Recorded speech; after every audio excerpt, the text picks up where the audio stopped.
evening. Evening. Welcome. Good evening. Welcome to our special meeting. Since I have been informed, and I am therefore declaring we have a quorum with 55 registered online. The special meeting will come to order. Please join me in prayer. Gracious Father, thank you not only for your countless blessings, but for the challenges that draw us near to you. We place our work and ourselves into your hands. Heavenly Father, giver of our life and health, give your power of healing to our moderator, Reverend Robert Rasher, that he may be strengthened and restored, comfort his family, and fulfill their needs at this time. May the work that we do and the way that we do it bring hope, love, and courage to all with whom we minister within the Presbytery of New York City, as well as all people around us. In Jesus' name we pray. Amen. Amen. Amen. At this time, I would like to recognize our State Clerk, Elder Warren McNeil. Thank you, Madam Moderator. Good evening, members of New York City Presbytery. To answer the question, we do have a quorum, as the moderator has declared, so that you know what that number is. It's 20 minister members and 20 ruling elders representing at least 20 different churches. So we do have a quorum. This special call meeting was advertised that there would be 4 items of business from the Committee on Congregation of Ministry and Nurture, the report of the Committee on Nominations, report of the Commission on Mission, Budget, and Corporate Responsibility, and a report of the Personnel Committee. Madam Moderator, I would move that our docket be approved and only those items related to those areas would be in order for this meeting. Thank you. Is there a second to the motion? Second. Thank you. All those in favor say aye. Aye. Aye. All those opposed say no. Thank you. The ayes have it. The motion is carried. Madam Moderator, so there are persons who may not be their session representative here in this meeting. So only the commissioner from a congregation has both voice and vote. And I would ask only those persons who are the commissioners from a congregation would ask to be recognized to speak. And obviously only those that are commissioners may vote. Madam Moderator, other than the fact that we will have polls for all of the items of business that we will undertake tonight. And that would conclude my instructions to the Presbytery unless there are questions. Are there questions? Warren, this is Renee Stout. Yes. I didn't get a package. I'm the commissioner from Duryea. The voting information. I got my registration and everything, but I didn't get that. It was posted on the web page Website? of the press. Yes. Oh, okay. I'll go to the webpage. Yep. Thank you. Sorry about that. That's okay. Are there any other questions?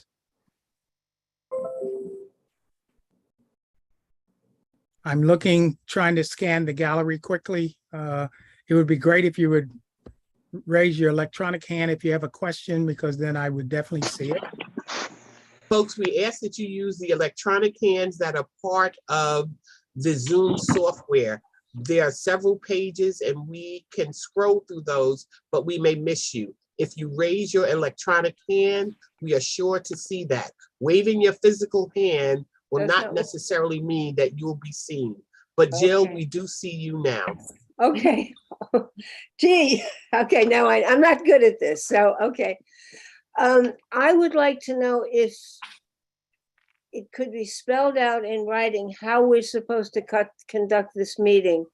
Warren had, excuse me, Warren had written that there would be some tips for how we work to conduct the meeting. Could these be put in writing, and could they become, I would like to see them become a part of the minutes in terms of discussion and debate and so on. Well, the meeting will be conducted according to Robert's Rules of Order, and the moderator, if you raise your electronic hand, will ask when we're in debate,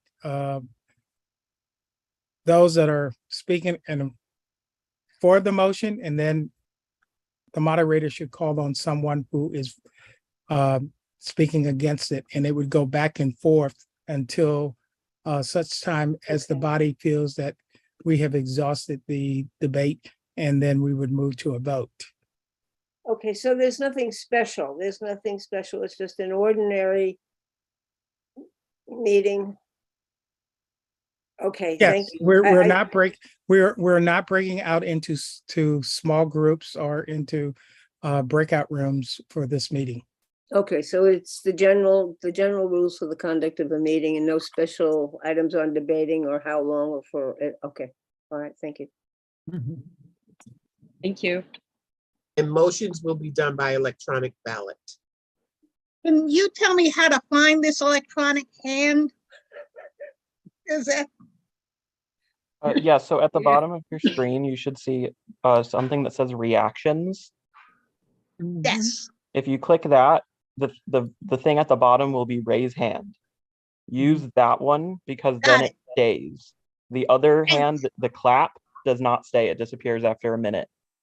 So it's harder for us to see. But raise hand will, one, put you at the top of the participant list, and it will remain. So that is the one you would want. Thank you. You're welcome. Thank you. Whoops.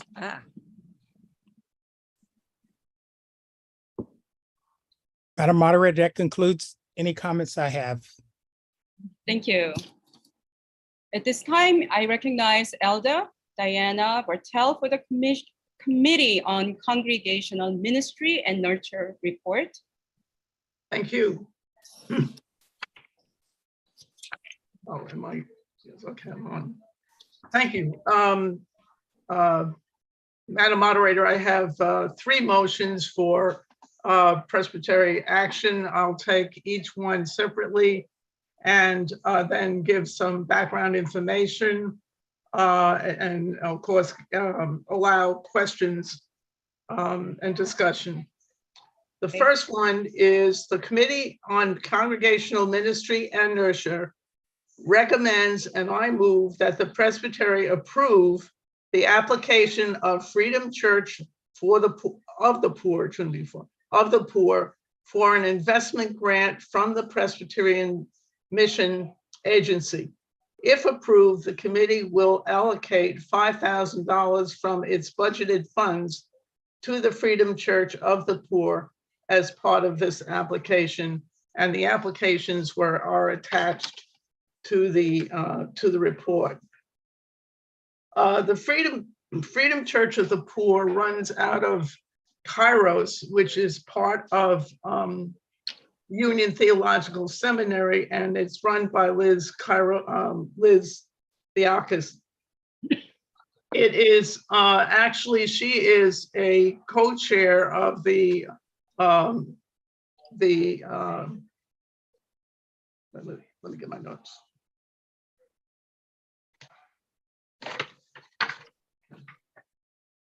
Sorry. The Poor People's Campaign with Reverend William Barber. And what they have done, it was founded 2 years ago in 2 years ago in 2020, and was made a new worshiping community.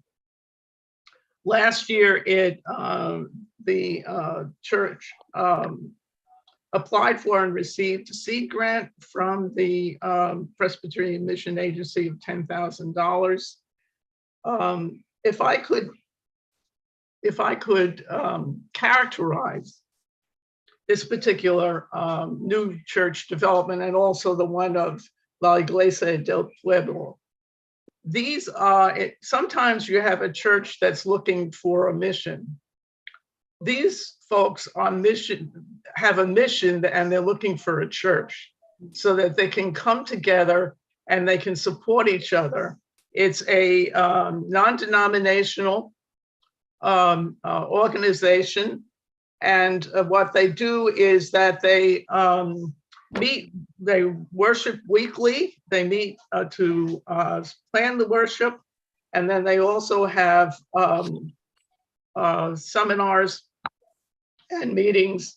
Among the groups of the network that they've supported are the Fight for 15 movement to have a minimum wage of $15, and also Put People First in Pennsylvania, advocating a single payer healthcare system. And they have published a devotional, We Cry Justice, Reading the Bible with the People of the Poor's campaign. I think this is an excellent opportunity for the Presbytery to join in this fight for justice, along with the Justice Peace Committee and outreach, so that we can be connected with this group, which is very dynamic and a good cause. And I would move the motion. Thank you.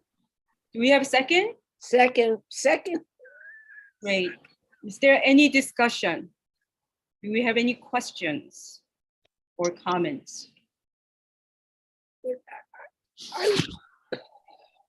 Yeah. Hi, Jim Medelka from Avenue Church, NYC. I embrace the motion from the committee. 1877, our congregation grew out of a prayer service similar to what has been described here previously. It was an immigrant community. English was maybe the fourth language in their coterie of what they spoke.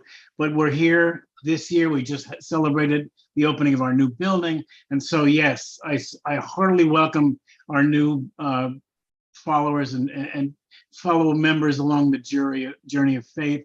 And we wish them well. And I appreciate and recommend that the body here also accept their request for receiving grants from a mother church. Thank you. Thank you.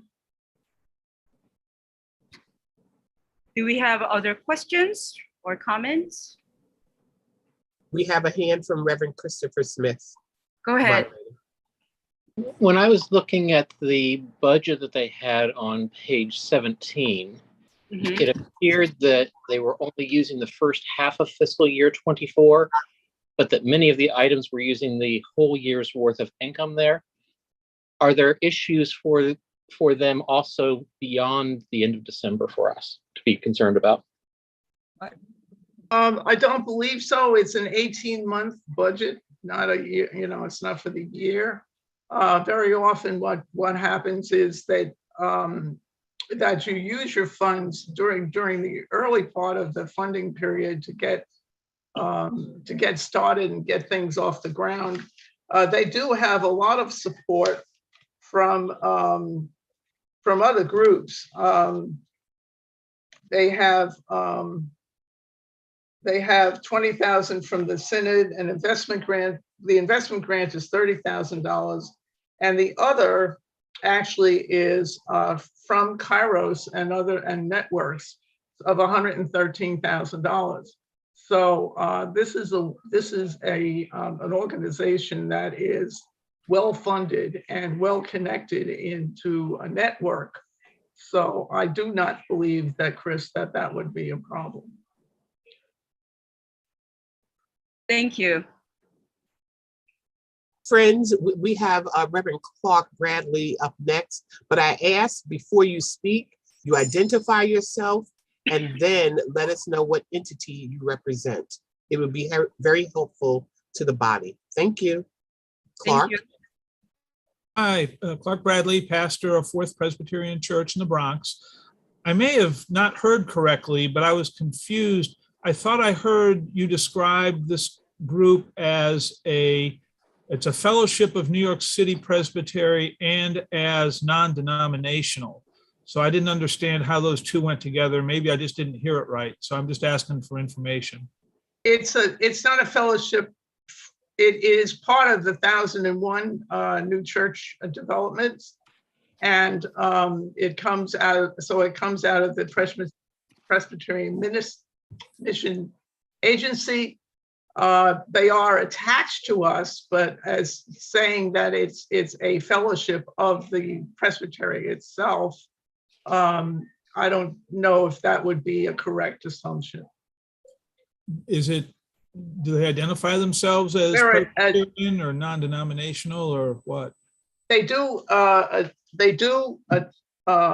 identify themselves as non-denominational. Okay. Because it's made up of leaders of different movements, That's different parts of the church, of the country. So they could be Episcopal, Methodist. Yeah, that's Yeah. really great. Yeah. Thank you for the clarification. We have a hand from Elder McNeil, moderator. Yes, Elder McNeil. Just to clarify, it is a new worshiping community endorsed by the Presbytery because we've already done that. So it is one of the new worshiping communities attached to New York City Presbytery. I've already received a PIN number for it, so it makes it very much part of the PC USA, and will, at the end of the year, will be counted as one of our new worshiping community. It may be best to say it is ecumenical in nature. There may be multiple denominational persons in the church, but it is part of the PC USA. Thank you for the clarification. Thank you. Madam Moderator, we have Elder Chris Mason's hands raised. Elder Mason? Go ahead. I'm Chris Mason, elder of the Brick Presbyterian Church, and this is probably a question for Diana. When I was looking at the draft budget, it's just a question. There's a grant showing from the Louisville Foundation, and it's being held at X, the letter X Seminary. And I just don't know what that is. Do you know what's going on there? No, actually, I don't. I know that we went over the budget with them when we met with Liz. But I can't recall now. I don't have the budget in front of me Okay, as to which seminary it would be. yeah, maybe you could just ask them, just for our records, if we approve this, to provide us with an update that has the actual correct seminary. Okay. Thank you. Thank you for the question.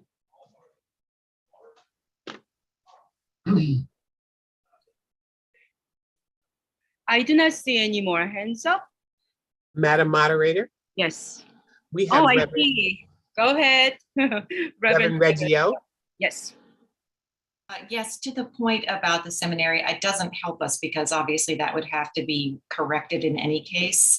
But I would say it's highly likely that that seminary is Union because Kairos is housed within Union, and I know Union is its fiscal sponsor. So I suspect that Union is the X, but we can confirm that, sure. Yes, we will confirm that. Thank you. Madam Moderator, we have a hand raised from Reverend Carmen Rosario. Go ahead, Reverend Rosario. Yeah, Carmen Rosario, retired.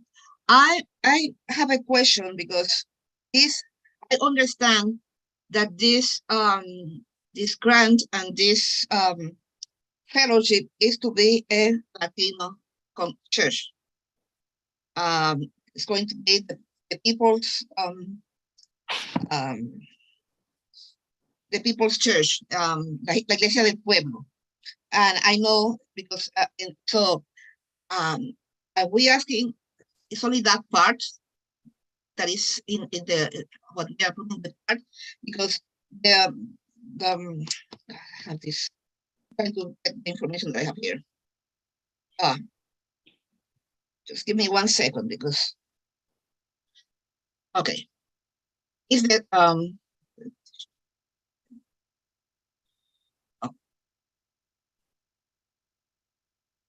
okay, it's la Iglesia del Pueblo. So we have here Freedom Church of the Poor. That's one thing. Okay. Was already established in 2020. I assume that the Iglesia del Pueblo is part of that group, because when this group was thinking about organizing, they approached us. They approached me, the Hispanic leader, and Bob, before he left, he called me and advised me that that you were going to bring this Terry, and told me the name of the person that is going to be the leader of this church, that is out of a candidate from Riverside Church. So I want to know what we are approving, and I'm in favor of this. I don't want to be, I'm in favor of this. But I want us to be clear. This is a Latino group that we are going to be approving. It's a separate group. It is a separate group. No, that's why, listen, that's why I'm asking the question, because this is not for the poor, the Freedom Church of the Poor. It is the La Iglesia del Pueblo. That's what No, there are two separate groups. They're both in Kairos, both coming out of Union. Actually, like La Iglesia del Pueblo formed out of the Freedom Church of the Poor, because they had wished to have a Latinx church. But listen, the application, it says New Worshiping Community, La Iglesia del Pueblo. It doesn't say the poor, the Freedom Church. It says La Iglesia. If you read the application, I don't have any problem. But we need to be clear in this presentation about what we are approving. We are approving, this is the Iglesia del Pueblo. It's here. I'm looking at the application. Point of order. Okay. So that's what my question is. Okay, there are two separate entities that have two separate applications. I don't see one here. That's what I see. The only one that I see here is the Iglesia del Pueblo. That's the only one that I see here. Page 11 has another one. Page 4. Okay. Page 4 has the text. Okay. I just want to be sure so that we know it's two separate things, but on the one thing. Is that what we're doing? Yeah. There are two entities. One is Freedom Church of the Poor. A new separate entity is La Iglesia del Pueblo that wishes to become a church fellowship. And that's what we're going to vote on next, if we will allow that. Okay, so maybe it will be. So, okay. If you will, the Iglesia del Pueblo came out of the Freedom Church of the Poor of Spanish-speaking Latinx people wanting to have a church of their own. I know. So they wish to form this group and also to apply for a seed grant from the Presbyterian Mission Agency. Okay, so what we are approving now, the 7,000, that seed grant that we are approving now, that's the one that you said now. That's next. That's not what we're doing next. Okay, Right so now, what? Bottom of page 4 has the text. Bottom of page 4, number 1. Committee on Congregation Ministry and Nature recommends and move that Presbytery approve the application of Freedom Church of 5,000. Okay. Investment grant from the Presbyterian Mission Agency. That's what we're Okay. talking about right now. Thank you for clarification. Thank you. Thank you. Welcome. Thank you. Madam Moderator, we have hands raised from Elder Gloria Vidal, honorably retired minister members Peggy and Kenneth Thomas, Okay. in that So, order. thank you. So go ahead, Elder Vidal. I'm really confused, and I have several questions. So we have two separate churches here. Are they sharing in the funds? No, No. no. No, they're not. They All come right. from, all right. They both are based in Kairos, which is in Union Theological Seminary. And as I was saying, that the Iglesia del Pueblo came out of the Freedom Church of the Poor, of the group of Spanish-speaking people who wish to have a church separate from Freedom Church of the Poor. But there are people who in common who work together. But the Spanish-speaking people wanted to have their own group and wished to form Iglesia del Pueblo. I see. So they'll have their own funds and their own. Yes, they'll be, yes. The other, and I think it's wonderful when we're creating new churches, but I've got to tell you, I have a problem with new churches that want our money but don't want our name. For me, that's a problem. No. They are applying through the Presbyterian Mission Agency. It says in the 1001 program, which started 10 years ago, that all these fellowships many of them will never form a church. But the question is to start to see whether that one can be formed. In some cases, they will end up being extended Bible studies or some form of educational organization, and not necessarily as a church as we know it, with membership roles and the usual structures. But it's a chance to look at different ways of celebrating Christ and working in his mission, so that you can look at different ways that things can be done. And the program was supposed to be for 10 years, and actually this is the last year unless they extend it. Well, thank you. It's just that, as you may or may not know, coming from the Bronx, from a Bronx church, I'm a little concerned about the attention that new churches get, and yet the old churches that don't have funds to maintain their buildings, who have gone for centuries without pastoral leadership, somehow can't make headway into this denomination or presbytery. It's a personal thing with me. I hear you. I absolutely hear you. And it is a point of discussion in CMNN is, should we really be doing this? Even though it is in our list of responsibilities to work with new church developments, many of us feel, well, what about the existing churches in the Presbytery? Why aren't we also offering? But the thing is that this money is coming out of the national church and not our Yes. budget. Thank you. Thank you. Reverend Peggy Thomas.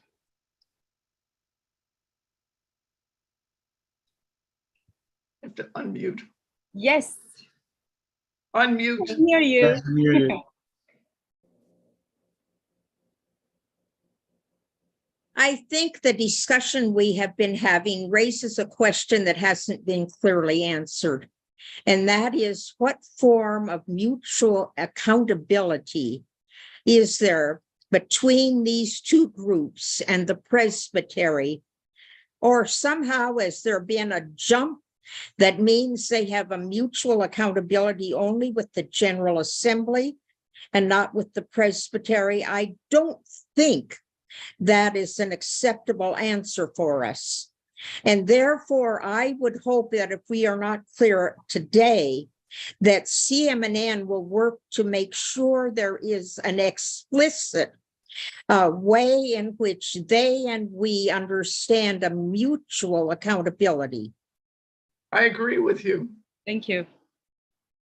Madam Moderator. We've been working on and I know that Ken has had worked on statements on exactly that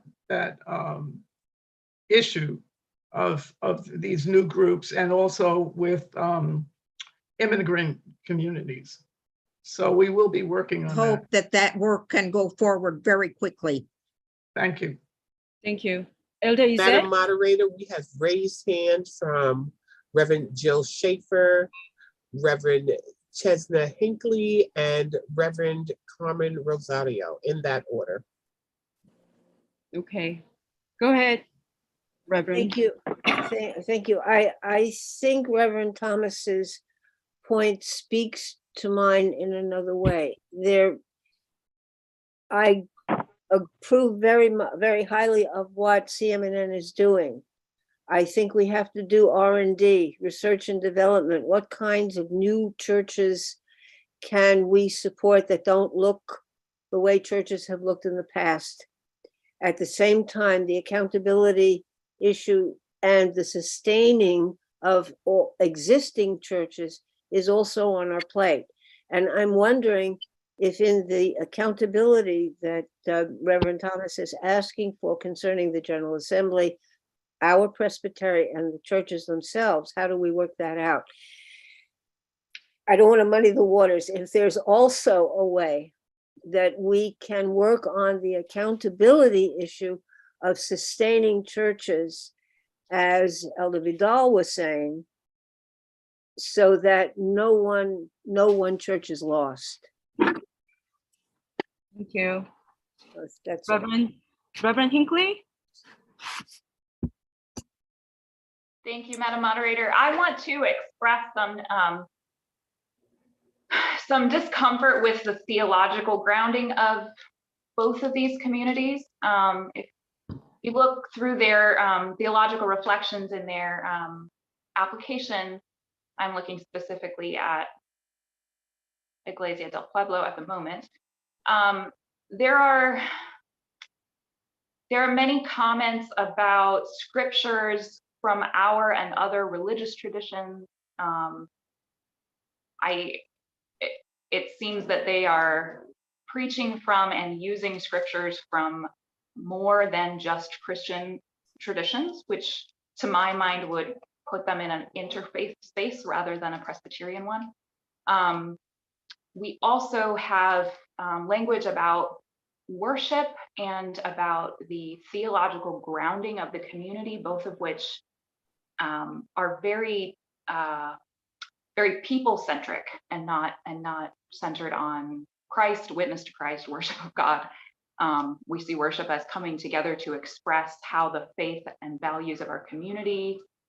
I just want to express some concern about the theological center of these communities. Thank you. Thank you for sharing your opinion.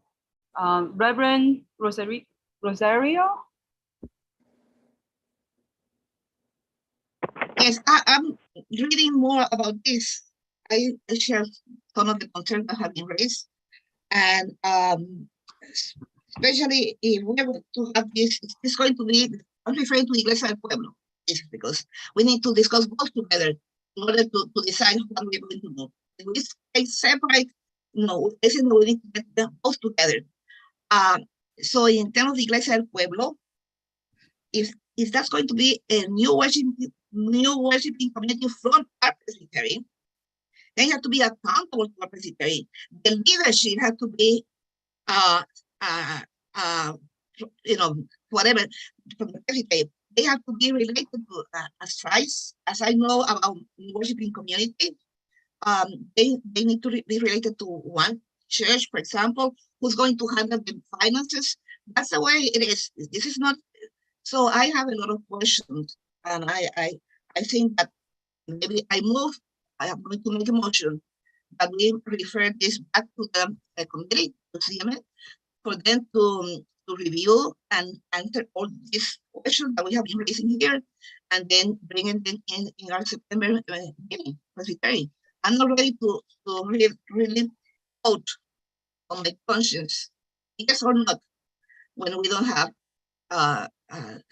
when we don't have clear, the details are so important, and now also the theological and biblical aspect of these two groups. So I move it at the second that we refer this back to CMN for them to look at this more carefully, and answer all the questions that we have raised here. So I move that. Thank you.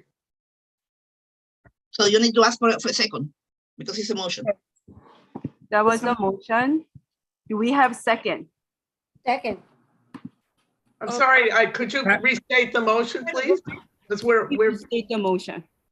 The motion is to refer this back to the CMN committee. They brought this to us for them to look carefully so that they can answer all these questions that we have raised about accountability, about theological and biblical basis, and who's going to control? Is this going to be a new church development of the worshiping community of the Presbytery? Who makes the decision when we have another organization that is involved in this? So that's why accountability, theological, biblical basis, and also details that we have raised. Madam Moderator, Yes, go ahead.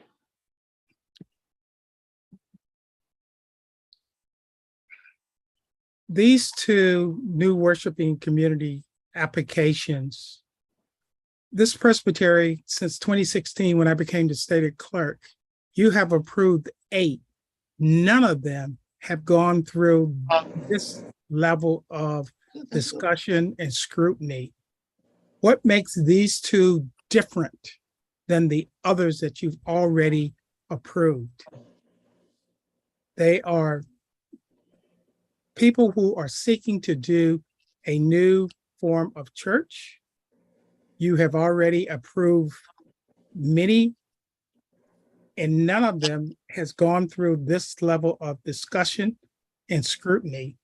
And so I'm just wondering, is this, and I'm just going to name it, is this because we are in between time between a EP leadership, or is this something else going on here? Because I know I have signed off and secured PIN numbers for a number of these applications over the last 6 years, and none of them have I heard this much discussion.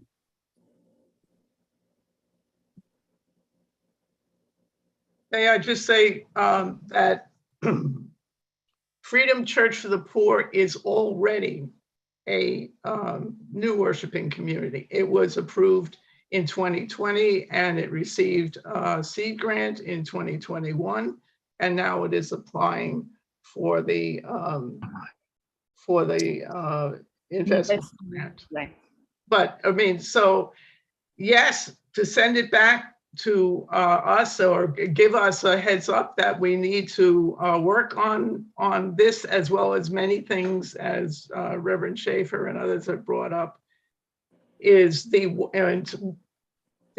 welfare of the entire 85 or however many churches in the Presbytery is under the purview of CMNN, and as well as these 15 other groups. And without administrative help, this is a hard load. So we will do the best we can. But I think also the fault has to partially lie with the exuberance of Presbyterian Mission Agency of wanting to promote this project, that they made it so loose that people who wish to come together can apply for these funds and go through a particular presbytery. But there is, so far as from the national church, you know, a really succinct policy on their accountability. But we will take it up. Madam Moderator, if I may. Go ahead, Elder. Jim Nedelka from Avenue Church, NYC. Our Can I ask a congregation question? Why are we raising our hands? I mean, everyone is talking and I'm raising my hand and I appreciate it, but I will let Mr. Elder Nedelka continue. It's just, I think, you know, we gotta pay attention to hands raised. Elder Sanchez. My hand was, Elder Sanchez. The hands are raised in the order that they appear, and Elder Nedelka was the next person in order to speak. After that, Elder Hoffman, and then yourself. Thank you. Elder Nedelka. Okay, thank you. Just let me shed some light on this question about people coming from different faith backgrounds. 5 or 6 years ago, we started Neighborhood Esperanza at what was then called Younghurst Church. We've changed our name. The group that we were providing religious services to and community of faith community to came from people who were food insecure, homeless insecure, residence insecure, that area. People who had divergent religious backgrounds. Some of them were Jewish, some were Muslim, many were Christian and fallen away from Catholic, Episcopal, whatever other denominations there are under the Protestant spectrum. They all found a place of common availability to hear the word. The word was presented in English, the word was presented in Spanish. Everybody, it's an amazing thing to watch this. Now, unfortunately, COVID has really hurt us as gathering all these people back, because the bulk of this community is also, it's impossible to guarantee that everybody in that group has been vaccinated. So that's the only thing that suspended us. But it was a Presbyterian service. It was not your typical starch collar, perhaps Presbyterian service, but the word was presented. There was a sermon in English and in Spanish. We did fellowship. People came and testified to their prayer requests. We hopefully addressed all their prayer requests. People who would normally be tense with each other because of life on the street causing problems, for the most part, weren't tense. Whatever tension happened on the sidewalk, but not in the building. And so I see what is happening here, at these two groups coming out of a bigger group to feed a particular worshiping community. Like I said, our congregation started with a Czech prayer group and is now 145 or so years later. It's probably everyone else around the room, around the screens, has a similar community of faith story. And so to back and forth about dogma seems, I get what you're saying, but it seems to be the wrong sword to fall on. Aren't we supposed to be teaching? If we're teaching people, then come to us and be willing to learn. Let's not cut ourselves off looking for the perfect, because it's only very, very good. All right? Thank you, Elder. Okay, next. Elder Hoffman? Hoffman. Yes. Thank you. Kathy Hoffman, elder at Madison Avenue. If I understand what's been happening correctly, there is only one motion on the floor so far. Yes. And that motion is that we approve the application of Freedom Church for the Poor for an investment grant from Presbyterian Mission Agency. We haven't dealt with that. We haven't discussed it. The mission on the Iglesia del Pueblo has not yet been presented for discussion. Can we deal with the Freedom Church for the Poor motion, please? The motion is to refer. It's to refer. My motion is to refer and takes precedence over the other motion. It doesn't Reverend discuss. Wilson Bridges. Okay. The motion to refer, please. Yes. I think Reverend Carmen's polity is correct in the way she has referred the motion. You know, as a tenured professor of ecumenical and interreligious dialogue, I think that we would do well not to place another burden, as Elder Diana has put on us, to clarify theology, Bible, purpose. That's always a wonderful thing. But to put that back to the groups that are forming and simply ask them for clarification. Let them speak in their own words. Dialogue is, to my way of thinking, is not a bad thing. And all of this discussion has been wonderful. And especially the elders who have brought up the necessity for some kind of theological or biblical grounding. Nobody's telling anybody how to do it, but we do need to know. And I'm personally in favor of giving them the money. Thank you. Thank you, Reverend. Reverend Schaefer? Madam Moderator, Reverend, we have heard from you're right. Reverend Schaefer and Reverend Hinckley. We have Reverend Thomas and Reverend Mark. Who we have not heard from yet. And then we'll circle back. Yes. So thank you for being patient. Reverend Eric Thomas. Good evening. I'd like to speak in favor of the original motion from the committee. I'm not sure how the motion to refer supersedes the motion from the committee, but in either case, can we call the question? Can we vote on something, please? Call the question. So it takes 2/3. 2/3 of the voting members in favor to stop the debate. Before? Madam Moderator, Yes, Mr. State Clerk, go ahead. if you're calling the question, I didn't hear a second to that, but I'm sure there would be. Thank one. you. Yes, is there a second? Second. I heard it unconsciously. Thank you. Yes. It takes 2/3 of the voting members in favor to stop the debate. All those in favor of stopping debate and voting, now say aye. Aye. Aye. All those opposed? Aye. Sorry. I should wait. Okay, all those opposed say no. Great. So there are 2/3 in favor, and we will vote immediately. So you know the motion, so let us vote. Would you like? Go ahead. I hear, okay. So let us vote for the motion. Is this going to be one of the ballot types? Motion to refer. Yes, Is it this the will be motion to a refer valid or vote. the original motion? Yeah, the original motion for Freedom Yes. Church of the Poor. No. Yes. Yes. Yes. Listen, Freedom for, yes. can someone clarify, Warren, you are the clerk, a motion to refer take precedence. So The you are the motion clerk. for, the motion, I think that the motion was to refer this back to the committee. That's my motion. That was my motion. And the motion to refer, as long as I know. however, I did not hear a second to that motion. So Yes, it's it was up to the, second.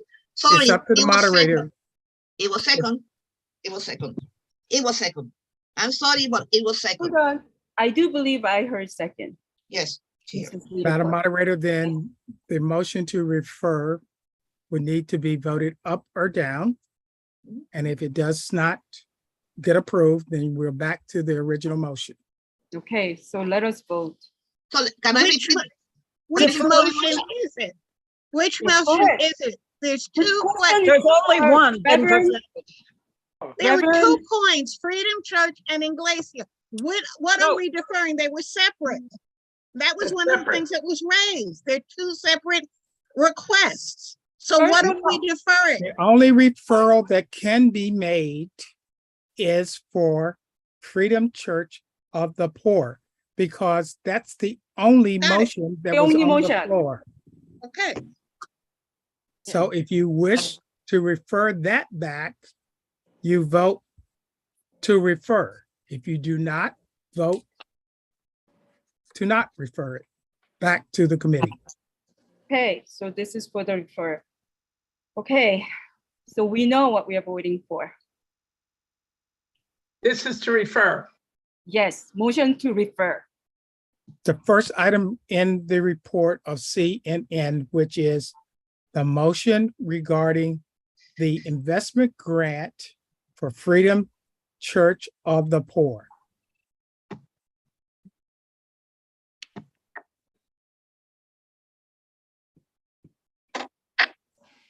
Will we be taking that vote by ballot? Yes, I've launched a ballot for it. It's on the screen. We already sent. If you wish to vote to refer, vote yes. If you wish not to refer, vote no. Disapprove. To clarify, Actually, it's it approve and says disapprove. approve and disapprove because that was what my Okay. template was. If you wish to refer the motion, refer it back to it, you need to vote not, what were the items? Approve Approve and not approve. So you would and vote disapprove. disapprove. If you do not wish to refer it back, vote disapprove. Disapprove. no. That's not what the, Apparently we have a lot. Is there a question? Mr. Clerk, I think there's confusion as to what we're voting on right now. and how, what We're the, voting on a motion to refer the one item of business that was before you It was for Freedom Church. oh, okay, wait a minute. That motion was, no, there was that a was motion not- made in second to refer it. my motion was. And if you wish to refer it, you vote yes, approve, or I guess that's it, the language. And if you Approve, do yeah. not, vote not to approve, Disapprove. disapprove, or whatever language he has put into. Yeah, into they the put motion. approve and disapprove. If there's confusion on what we voted, is there a way to fix our vote? Because I did not understand. that. Justine, what is it that you are not getting? No, I got it now. But I didn't understand. I was thinking that approve meant we approved the giving of the grant. We're not that's what I'm voting saying. on the grant. We're I voting. understand that now. Okay, So what I let's- submitted, what I'm asking, is there a way to, Hello? There's a motion to I deal with understand. it. Okay, so let's go to vote on the motion to refer, please. Okay. Should I end the poll? No one has voted for about a minute. I think this. Hey, Can you relaunch the poll again? I can relaunch it if we want to. Yes, please, so Please. people can vote. I'm sorry, are you taking a new vote? No, Mr. State of Clerk, it seems like that we are all confused. So I would like to ask Reverend Rosario, write the motion in the chat so we will all know, because some of us came in a little late. I believe. Yes. Let me Write in the explain first. I'm going to write it. What I meant was to refer the whole report, not the motion, to refer the whole report back. That was not the motion. I was referring to the whole report back to the committee, not this motion, not the motion.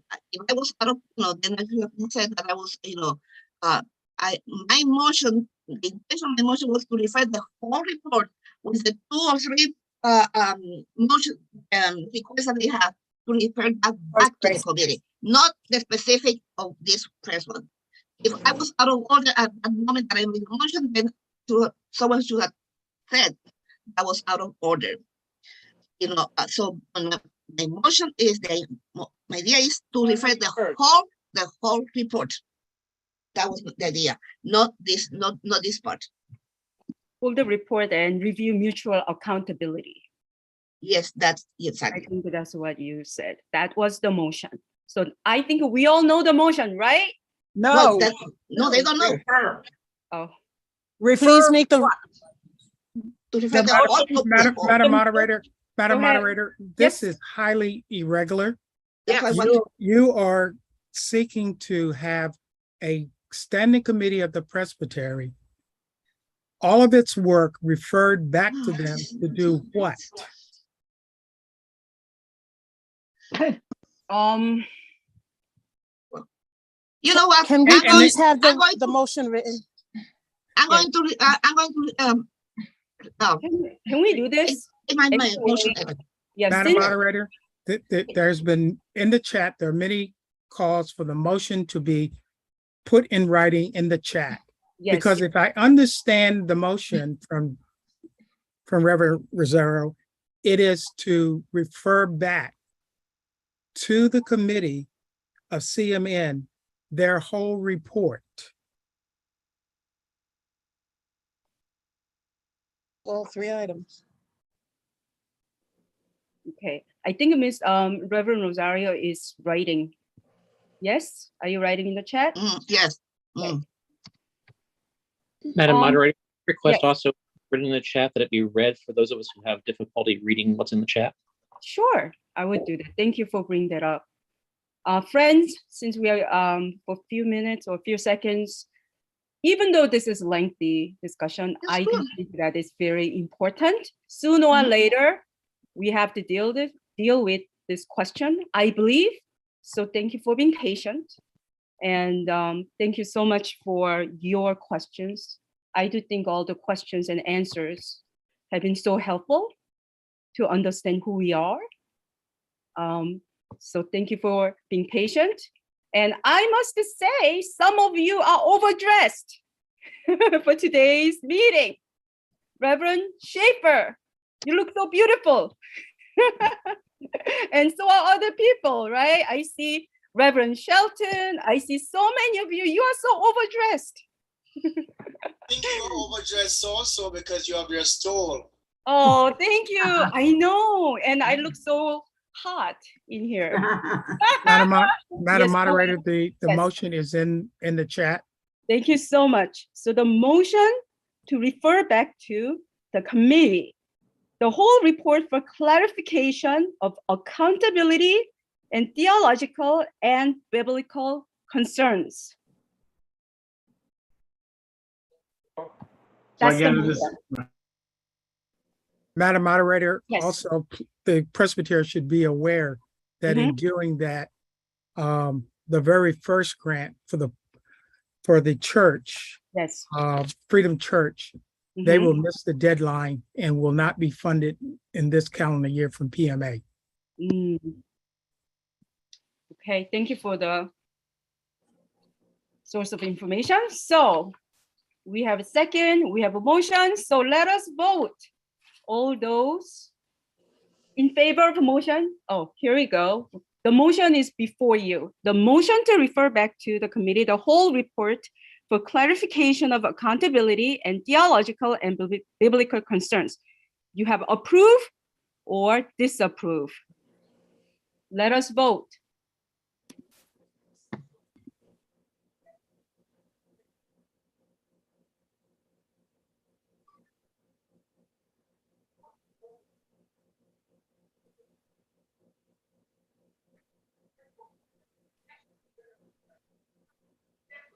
Did we all vote? When you vote, you don't have to write in the chat. So, yeah. Madam Moderator, if I may ask, Why isn't there a third choice? If you don't feel that you know enough about the motion and don't want to make a choice, shouldn't there be a third choice to withhold your vote? That's no choice. No, you either vote yes or no, or don't vote. Mr. State Clerk, could you answer that question? Sure. Most people believe that by sustaining from voting or that they are not voting either way, but in fact, they are voting. They're voting with those that are in the majority. So not voting, if you don't wish to vote or you don't feel you have enough information, is just don't vote. Because in this case, it's either a yes or no. Thank you. Okay. Thank you. I hope that was helpful. Thank you. So are we ready to announce the result? So approve is 30% and disapprove is 70%. So the motion does not carry. Okay. Thank you for voting. So let us go back to our original. I just want to say something just because I felt that, yes, say something.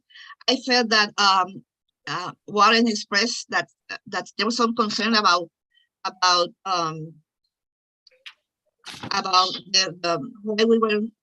what we were discussing this. My concern personally was to clarify. I don't have any agenda. Of course, this. we know So that. I think that those words were very were not taken. Were taken because nobody's here. I think any agenda. I feel offended. I don't think Mr. Stater, sorry. I don't think Mr. Stater meant that way. No, not at all. I- Not at all. It is, let me just say one thing. As a requirement for the 1001, you must have a minister of word and sacrament in the Presbyterian Church in order to run the program. So it is under a theologically Presbyterian-based project. Yes. Reverend Rosario, we love you, so do not feel offended. No problem Want at you all. to be here, okay? Thank you. So let us go back to the original. So we did have a second. All those in favor, say aye. Be specific. Be specifically the Committee I on thought this is by Community poll. Ministry and Nurture recommends that that the committee moves that the Presbytery approve the application of Freedom Church for the poor for an investment grant from the Presbyterian Mission Agency. If approved, the committee will allocate $5,000 from its budgeted funds to the Freedom Church of the Poor as part of this application. That was the motion. And Madam Moderator. Yes. Point of order. Do we not have a poll for this? Yes. We do have a poll. Yes, go ahead. Thank you. Madam Moderator, there's a hand up. Yes, CMN Freedom Church of the Poor investment grant application. We have a hand up, Madam Moderator. Oh, sorry. Hands up. Nabu. Okay, Elder Nabu. Yes, good evening, everyone. I'm still relatively new to this whole process, but I find it a little disconcerting that we would question committees that are, I would say, at a higher pay grade than us. I think it's a little disingenuous to assume that they would not have gone through the checkpoints necessary to get to this point. This is just my opinion, but again, if someone knows better than I, then please step up and tell me so. But if they have gone as far as to approve it to this point, I think they've done their due diligence. That's all. Thank you for sharing your opinion. And I think all of our statements are very important. Thank you. So let us vote. We need it. And we need the ballot. We need a ballot. The ballot has already been launched. We did it. Can you? Has been launched. Evan, can you relaunch it? Because I think Yes, I'm please. looking at the screen. I think people did not see it or wasn't up quite long enough for them to vote. It is still up, but yes, I can stop it and then restart it. Yes. Oh, So we should vote So what again? happens to all the votes that have already been cast? They Better- all I get think wiped you'll be away. able to Everyone- revote Okay. as if it All right, hadn't good. happened. Thank you. Just want to be sure we don't Thank have you. more votes than voters. This isn't a reprise. Never Okay, mind. thank you. So a question, so I didn't hear that. So if you voted already, you don't have to vote again, is that Yes, correct? you do. No, It no. cleared do. it cleared Okay. everything. Oh, okay, thank you. Yep. Everybody's talking at once. Could one Yeah. person say whether you should vote again or not? Please vote again. Thank you. Thank you. Thank you.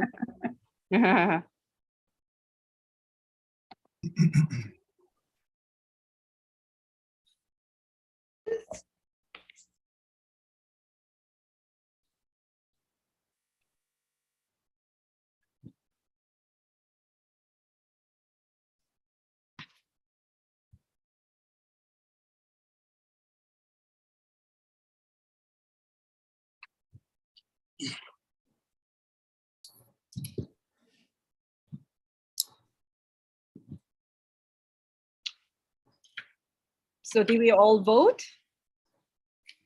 Great. Let's just wait. Here we go. We do have a result. CM&M Freedom Church of the Poor investment grant application is approved by 89%, disapproved by 11%. Motion is carried. Thank you. Thank you. Thank you. The second motion from the committee is that the Committee on Ministry and Nursery recommends, and I move that the Iglesia del Pueblo be approved by the Presbytery of New York City as a new worshiping community. Do we have a second? Second. Yes. Great. Any questions? Any discussions? Hearing none, seeing none. There's a hand. No, I think there are There's a hand, hand I think there are a couple of hands. Okay, let's see. Sent. Elder, is there help? I can't. We really- have Reverend Jill Shaper Okay, electronically raising her hand, and we ask anyone else that wishes to speak to electronically raise your hands. Okay, great. Reverend Elder, Shaper. great. thank you, thank you. I would just like clarification on the difference between these two communities, because I forgot. And if you could help clarify the difference, that would help me to decide what I'm going to do. Sure. I'm sure you're not the only one. Go ahead, Elder Bartel. Thank you. Thank you. Yes. The Iglesia del Pueblo is coming out of Kairos. They have been part of the Freedom Church of the Poor, but there is a subgroup of Spanish-speaking people in the Freedom Church of the Poor who wish to have their own entity where the predominant language is Spanish. So that they are applying to become a new worshiping community in the Presbytery of New York City as part of the 1001 New Worshiping Communities program. Thank you. Do we have questions? Other questions? Friends, I'm trying my best. I am trying to see if there's any hands up.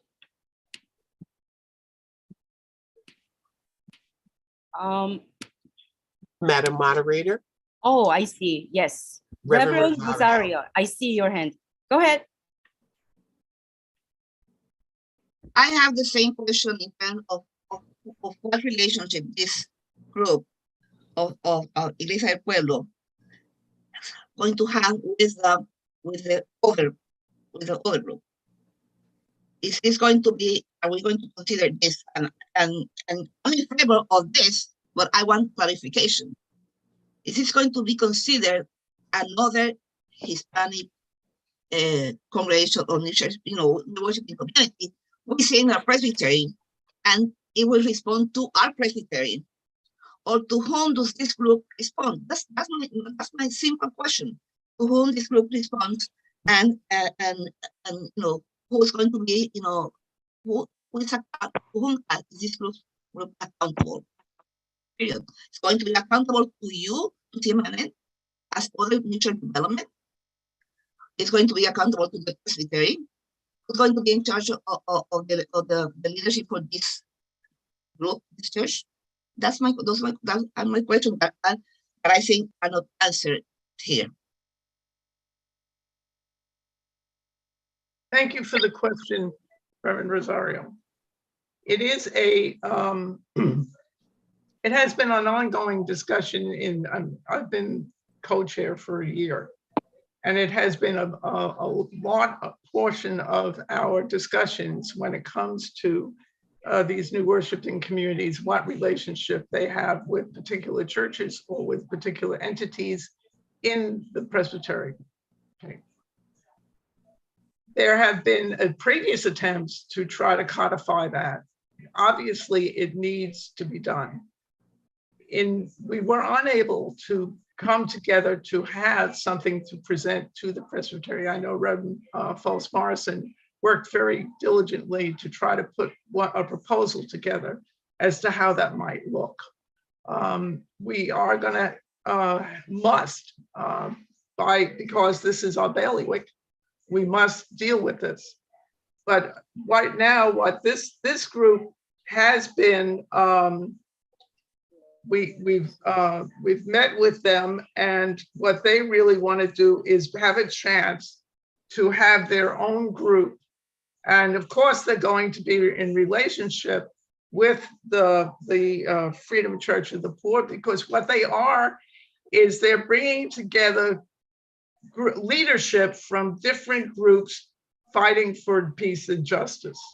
And so it's a mixed group of people in it, but however, the leadership itself is run by a person who is a minister of word and sacrament.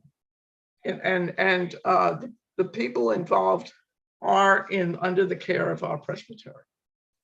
So it's not that it's something out in outer space. We have contact with the leadership, but the question is how those groups actually relate to churches in our Presbytery. So for example, groups in the Bronx and elsewhere, Hispanic, and how they can interact, and it should be welcome. So right now, I can't answer that question for you, but I know that it's obviously, and I really thank you all for this discussion, because it's been a discussion in our community, our committee as well, and there's been differing opinions. Actually, there is one opinion that we split this off altogether from CMNN, so we can look at the churches who are already in the in the Presbytery and pay more attention to them, other than the amount of time we spend with these 15 different groups. So I thank you for your comments, and it's something that we have to work on. Thank you. Reverend Diarregio? I do just want to raise in terms of participation and accountability and the importance of these issues, that the Reverend Dr. Liz Thea Harris is a very active member of this Presbytery, and I believe was ordained by this Presbytery into a validated ministry. Yes, with correct. this very worshiping community that we're now discussing. And as you pointed out, they have been a part of this Presbytery for a couple of years now, as have several of the other new worshiping communities. So I just want to put before us the consideration of our accountability to them as well. that we, how well do we know them?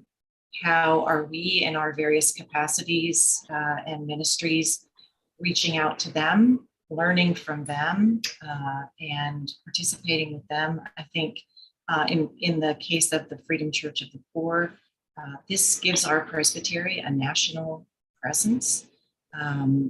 There's a gift that's being brought here as well, which is not to say that the issues that we're raising aren't valid, but just to remind ourselves that we are not only gatekeepers and maintainers of accountability on a one-way path, that we want to be thinking about how it goes in both directions. And how do we help CMNN with this very large burden that Diana is lifting up to us? So I would love for the Presbytery to consider that. How do we come around CMNN and all of our churches, those that are well established, those that are without leadership, and the ones that are trying to do the work that we all love and share? So I just want to put that out there. Thank you. Reverend Mark?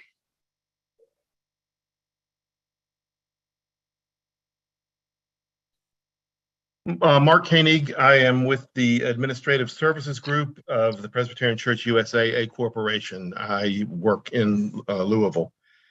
I think, and this has been an interesting conversation. It's been a powerful conversation.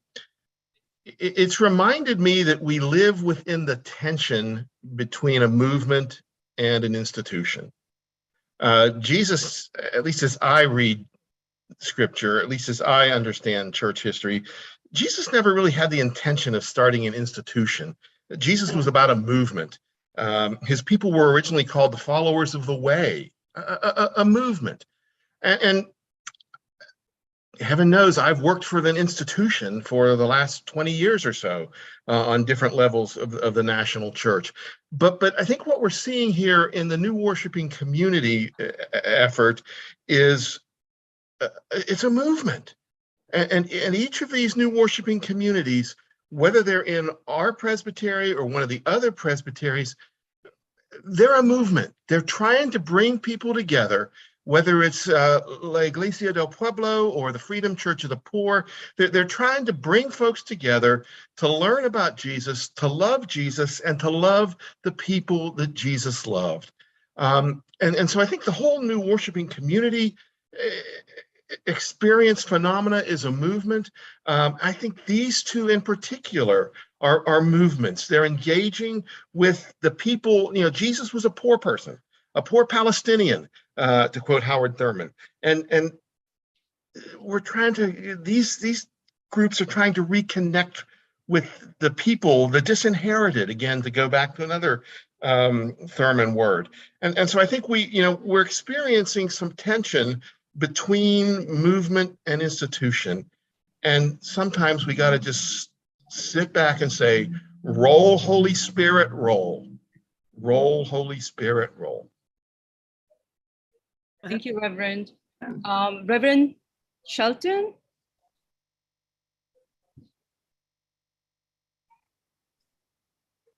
Could you unmute yourself? Okay, I'm clergy at large in the Presbytery. I have a question about how independent the Iglesia del Pueblo is from the Freedom Church. They have different leadership, so that Reverend Theokas is not the leader of Pueblo. The leadership is,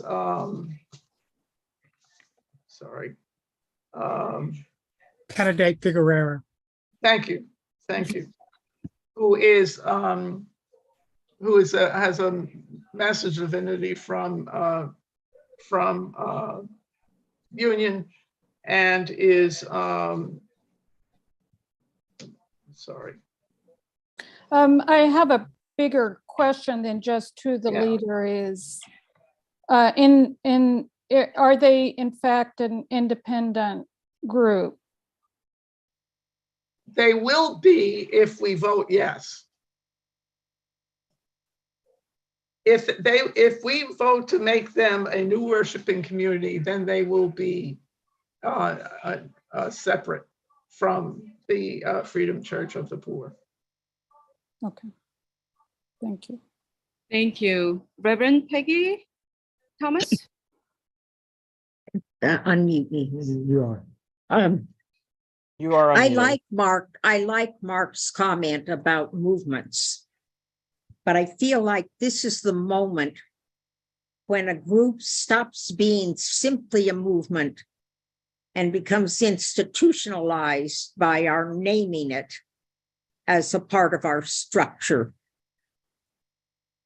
And I'm concerned that we determine very soon how we deal with our structure so that we who are a very diverse presbytery allow the voices of the different parts of our presbytery to speak as we come into a time of drawing further groups in.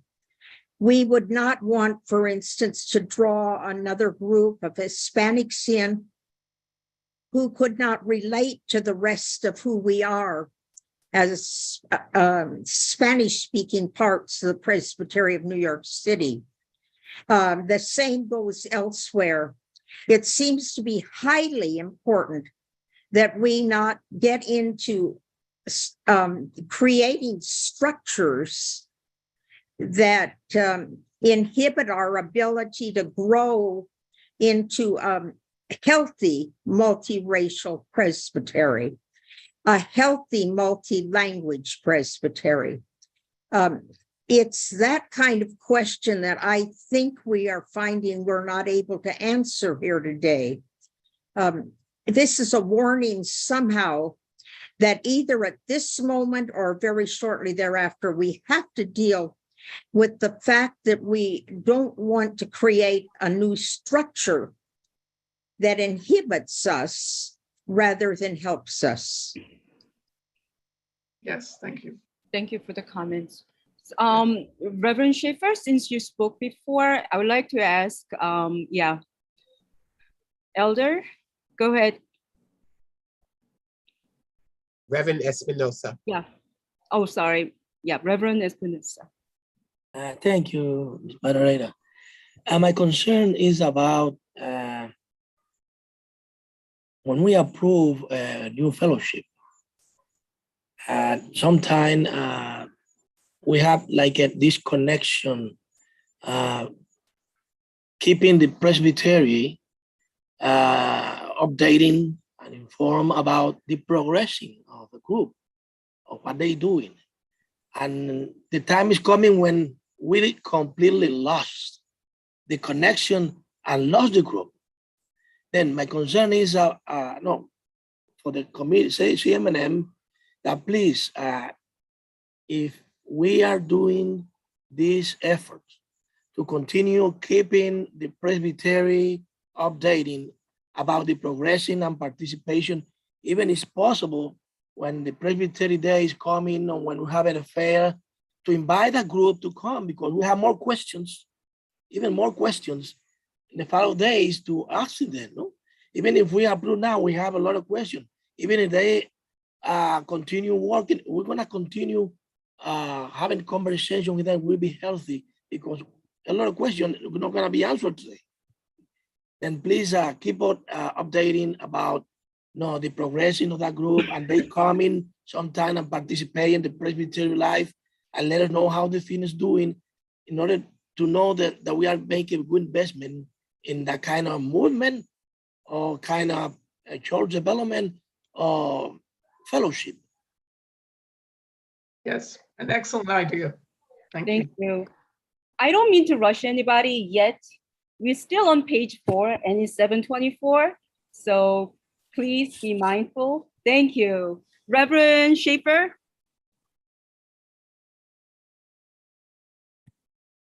Could you unmute yourself? I just would like to emphasize in another way what Reverend Thomas said. I did teach church history for 17 years, and the movement became an institution in the blink of an eye. So to use the term movement as if creating or letting new congregations be created is going to be a movement or to be structured as a movement is almost a contradiction in terms. What I am hoping for is that in a discussion like this, the theological, I want to go back to what Justice said, the theological underpinnings of the Reformed tradition not be drowned by the idea of newness. We're not the only ones on the block who teach Jesus. Every single church, a Lutheran church, a Methodist church, a Pentecostal church, they're all teaching Jesus. And I don't think we should think of ourselves as sitting on the hill as if we're the only ones on the block or the only Christians who are bringing Jesus into the life of people. No, we're not. So that's just a fact. But what I think we can do is to understand, renew what it means to be reformed so that these kinds of discussions are indeed a part of our life. To do that, I would wonder, after we take this vote, if we can somehow speak to the Presbytery about a group of people, perhaps even hire a staff person, so that CNN does not get loaded with exactly the kinds of questions we're asking that need to be answered, but that they're enabled by ministers of word and sacraments and lay folks to enter into the discussions that will make their work not only worthwhile, but exciting, just as Mark was indicating it should be. That's all. Thank you. Reverend Bradley? Mark Bradley, Fourth Presbyterian Church in the Bronx. There's been several times mentioned that this group is splitting off from the original group. But I haven't heard a clear explanation of why. Is it just language? I noticed in the application, some of the people were from Guatemala, so maybe they really do have a problem with English. Is that the reason for the split? Yes, because actually it's an international group of different leaders of different movements. And they do have a difficulty with English. And that's why they would feel more comfortable if the worship of the church was in Spanish, and even different types of Spanish from different countries as well. So yes, that is the reason. Okay, thank you. It is language. Thank you. Our acting executive presbyter, Elder Yzette, go ahead. Well, good evening, everyone. So I first want to ask Warren as a point of polity, because normally I do not have voice and vote, but I'd like the privilege of voice tonight for the purpose of this meeting, if that is permissible. Thank you, Mr. Stater Clerk. Well, normally the person that's in that position has both voice and vote. Just to be, I won't vote. Just to be polity clear, can I just get a thumbs up that the acting EP would have voice? Okay, all right. Elder Lipton, please go ahead. Very well, and thank you for your vote of confidence. So friends, I'd just like to say we've heard a lot of discussion about this tonight. However, it seems clear to me that we need to have a better and fuller understanding of what 1001 worshiping communities means to our denomination as a whole and to our presbytery.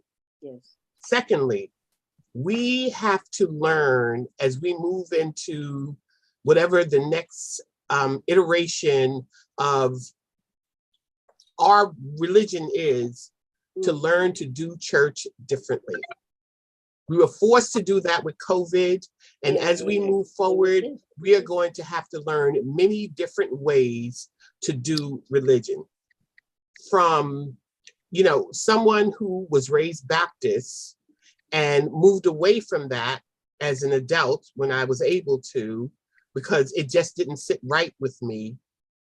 But I did know that there was something else out there that I needed to connect to make so that religion could be a part of my life. And I landed on Presbyterianism. And there are many other folks like myself who feel the same way. To Elder Nadelka's point about the mission that is going on and still continues at Jan Hus, how they progress and have flourished with that ministry. We need to look and step outside of the box. And as we transition to new leadership, this is the time to make that change. Whether you call it a movement or an evolution, we need to embrace how we have grown up to know religion and how we need to move forward in new ways of reaching people who are not necessarily in our folds. And that may not necessarily be what we are accustomed to, but we need to be open to that. And I think we need to more understand what 1001 New Worshiping Community means to our denomination and to our presbytery, and how we can, as a presbytery, we can do both. We can do both. And CMNN is doing the best they can with what they have. We have a very small staff, whereas in past years, each of these entities, including CMNN, had a staff person that helped to lead them, and not just CMNN, COM, because not only do we not have a handle on what some of these worshiping communities are doing, we don't have a handle on what our churches are doing as well. Man. And they are in our folds. Mm-hmm. So we need to embrace what this committee has done and its work, and try to move forward with 1001 worshiping communities and the congregations that we have in place. Thank you. This is a time to revisit all of that. Thank you. Just wanted to tell everyone that Elder Jim Nadelka, he put the pcusa.org link to 1001 New Worshiping Communities in the chat about a half hour ago. So you could find the information. Thank you. Reverend Youngmin Lo. Hello all, thank you for just everyone. I am actually part of 1001, and I was ordained at New York City Presbytery 2019. And I've been doing this Hope Church of New York, New Worshiping Community for past 2.5 years. And listening and hearing all of your questions and discussions is very encouraging. But one thing that I wanted to say is that I think one of the miscommunications that we have right now is because I think I'm the only pastor or leader from 1001 in this discussion. And a lot of us may not know about us. And that is my urge and my concern. That's why I joined the CNMN as a part of the committee member. So I can, as all of you mentioned about accountability or some of the discussion, we don't know about them. Because I wanted that accountability from my group and my organization. But no one actually taught us. No one actually told me about what part of a committee or what kind of meeting. Or I joined every Presbyterian meeting for past 2 years, but I haven't seen any other 1001 worshiping leaders that's joining discussion as a part of the member. But I find that because a lot of them may feel like their concerns and their worries are not heard, or they don't feel like that discussion is really about them. So I think it's both ways. We need to get to know each other more. And also, I want that accountability. I want to be part of this discussion and part of this community. I am a member of New York City Presbytery. So it's not like we are from other group and there is no accountability at all. So I just want to mention that quickly. And also, thank you for all of you, all of your questions and discussions, because I think that helped me and my group as a part of 1001. And that's what I wanted to say. Thank you so much for sharing your opinion and experiences. Thank you. Elder Gladys Ortiz. Hi, everyone. Lovely conversation about new fellowships. I agree with all my brothers and sisters in terms of embracing new fellowships. I think that's awesome. As our church is losing members, I think we need to embrace other fellowships to be part of our presbytery. But I also agree with Reverend Luis Espinosa when he talks about visiting this fellowship, but also as part of our presbytery. I think in order for us to have accountability, we need to supervise constantly these fellowship so that they don't split from the presbytery as it has happened in Hispanic fellowships before. And I think that by supervising this fellowship, we are embracing them and we are opening up our arms to them, like he said. So I think it's wonderful that we have this new fellowship, but also our responsibility is also important. Yes. Thank you so much. Reverend David Rattel. David Rattel, pastor, Glen Morris Church, Queens. I call the question. Thank you. Thank you. Call the question. So it takes 2/3 of the voting, members in favor to stop the debate. So all those in favor of stopping debate and voting now say aye. Aye. Aye. Aye. Aye. All those opposed say no.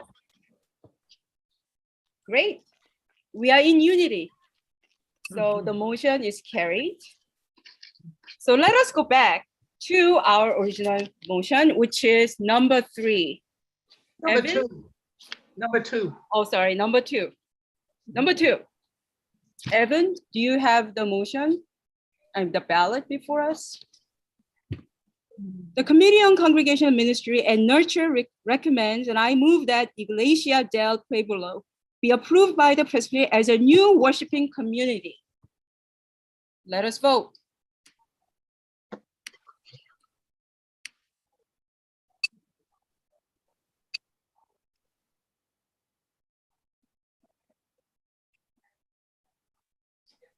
Okay.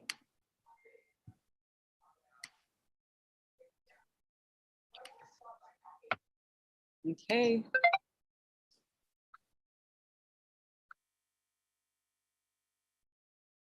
While we are waiting for the result, Reverend Youngmin Lo, thank you for joining CMNN. Thank you. And thank you, Diana, for all your work. Yes. Thank you. Are we ready to show the result? Great. The Committee on Congregation Ministry Nurture recommends it is approved as a new worshiping community with 97% of voting. Disapprove is 3%. Therefore, the motion is carried. Thank you. Thank you. Finally, number 3. Number 3. Contingent on the item number 2, the committee recommends and I move that the Presbytery approve the application of Iglesia del Pueblo to the mission agency for a seed grant. There is no financial commitment to be made by the Presbytery at this time. Okay. Do we have any questions or comments or discussions? There's a typo in Iglesia. It should be IG. Thank you. Thank you. Yes, it is. Yes, thank you for pointing that. Okay, I'm going to count 3, 2, 1. So ask the questions before. 3, 2, 1. Okay, let us vote. All those in favor? We got a of the ballot? motion, say yes. Let us see Yes, the there was a ballot. I was fixing the spelling error. Oh, go ahead. Terribly sorry. Okay. Irene, please. Contingent on approval of item 2, the committee recommends, and I move that the Presbytery approve the application of Iglesia de Pueblo to the Mission Agency for seed grant. There's no financial commitment to be made by Presbytery at this time. So let us vote, approve or disapprove.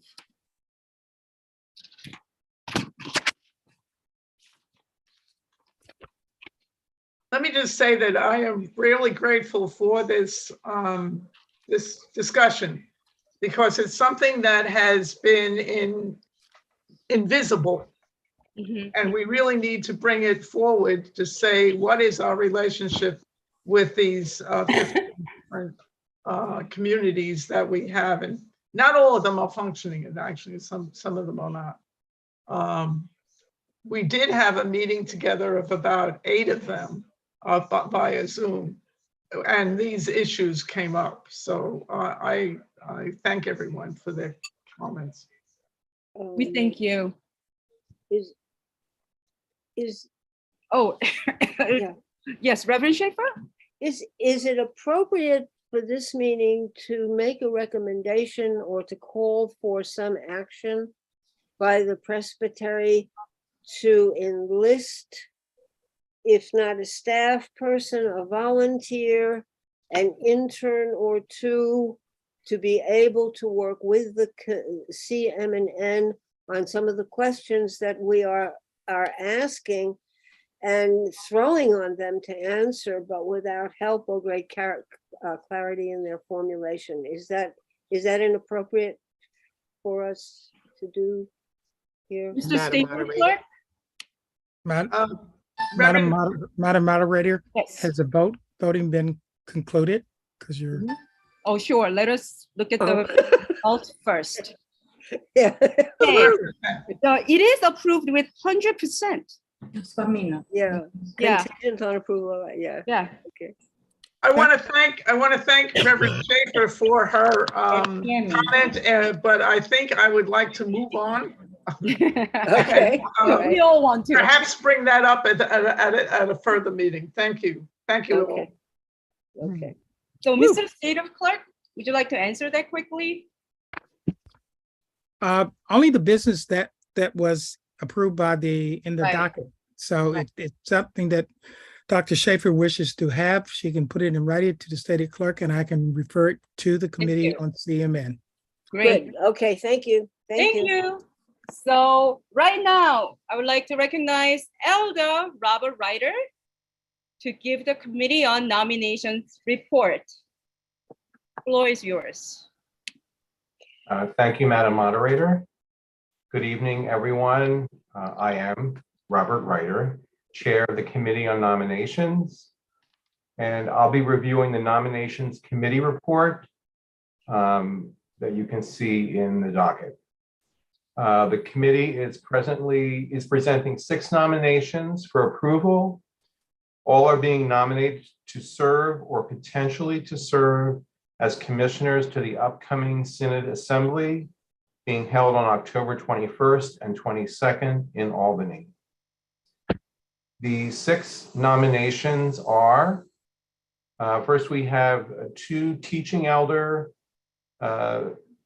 nominations who will serve as commissioners to the Synod Assembly.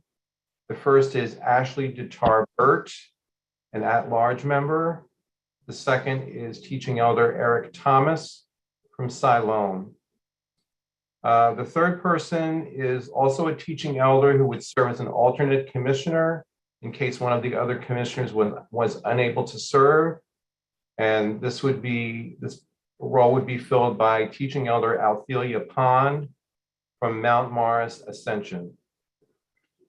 Then similarly, we have 3 ruling elder nominations, two ruling elders who will serve as commissioners, ruling elder Jonathan Chui from First Chinese, and ruling elder Lillian Sanderlin from St. Albans. And then finally, we have an additional ruling elder, Eda Figueroa from First Spanish in Brooklyn, who would serve as an alternate commissioner if one of the other ruling elders was unable to serve. So, Madam Moderator, the Committee on Nominations hereby puts forth a motion to approve these 6 nominations as laid out in our report. Thank you. Do we have a second? Second. Thank you. Nomination from the floor is also open. So this would be the time to nominate Synod Assembly commissioners. Madam Moderator, you have a hand. I do not see the hands. Please help. Reverend David Bertel. Oh, go ahead, Reverend Bertel. I move that the nominations be closed and that the clerk cast a ballot for the nominees and be Thank able to you. present. Do we have a second? Second. All those in favor say aye. Aye. Aye. All those opposed say no. Aye. Great. The motion is carried. So now let us vote. Madam Moderator, we just did. We voted to close the nomination. Oh, okay. Oh, Later. okay. There was an omnibus that also accepted. It was an omnibus motion to Right. close the Omnibus motion. nominations and for the Thank you clerk to for cast a that. ballot. So Here is let's up on- vote. Committee on Nomination Report.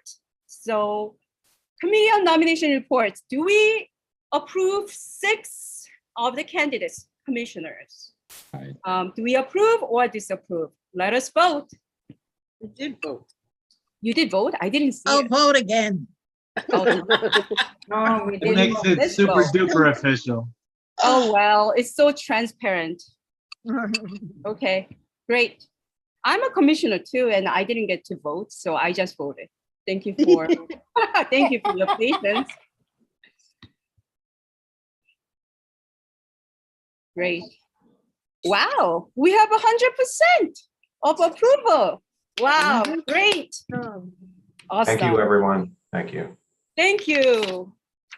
So let us move on. I recognize Elder Daniel Nicholas for the report of the Commission on Mission, Budget, and Corporate Responsibility. Thank you, Madam Moderator. Daniel Nicholas, I'm the Vice Chair of the Board of Trustees. We only have one item for action to see this tonight. I'll provide you with a quick descriptions of the motion before I read it. For actions for Presbytery is the approval of a secured line of credit for Astoria Presbyterian Church on the amount of $177,000. The purpose of this secured line of credit is for the church to pay back rent and some other outstanding debts. All disbursements from the loan will go directly to the church's creditors, and that will be done at the direction of the Astoria Administration Commission. The loan will be for a period of 2 years and is to be collateralized by the manse located on Ditmars Boulevard in Astoria. And that manse has a value of $1.8 million. The agreement between the Presbytery, a church, is part of our submission, and that's the borrower's, agreement. So on page 19, there's a quick summary of the terms of the loan, including the legal language that you would expect from, such a document. In summary, the note is payable in full by June 30th, 2024, and it carries an interest rate of 6%. The note is to be secured by a mortgage on the manse, with the Presbytery being the creditor given the most seniority possible. And it is to be repaid from the proceeds of the sales of the manse. So therefore, here's a motion. On the motion submitted on behalf of the Board of Trustees and the Loan Committee is for the Presbytery to approve a request for a secured line of credit for Astoria Presbyterian Church in the amount of $187,000 to be dispersed to the church's creditors at the discretion of the church's administrative commission, with an interest rate of 6% and all drawn amounts to be due in full at the maturity date of 24 months. And said line of credit is to be secured by a mortgage on the manse, with the Presbytery being a creditor given the most seniority possible. And that's the motion for consideration tonight. Thank you. Do we have second? Second. Second, great. Nice questions. Questions, comments? I'm checking the screen to see. Please raise your electronic hand if you have questions. Thank you.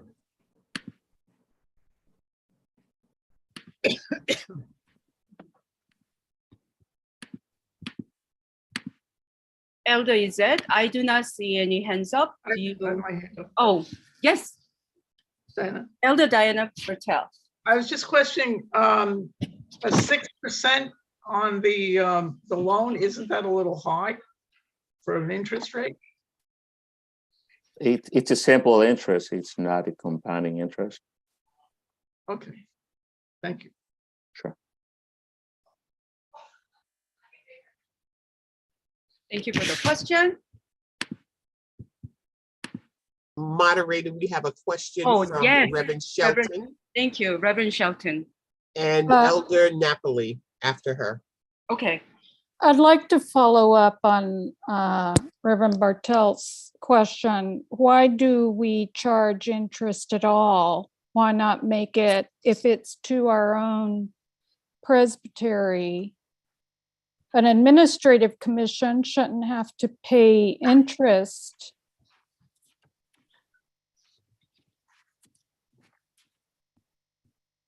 The interest actually was decided by the loan committee.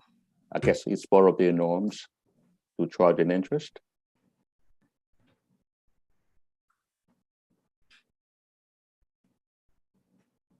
This is late Pastor Sandy Lane. I was the president of the trustees at one time. And I can add to that response that that money comes from our own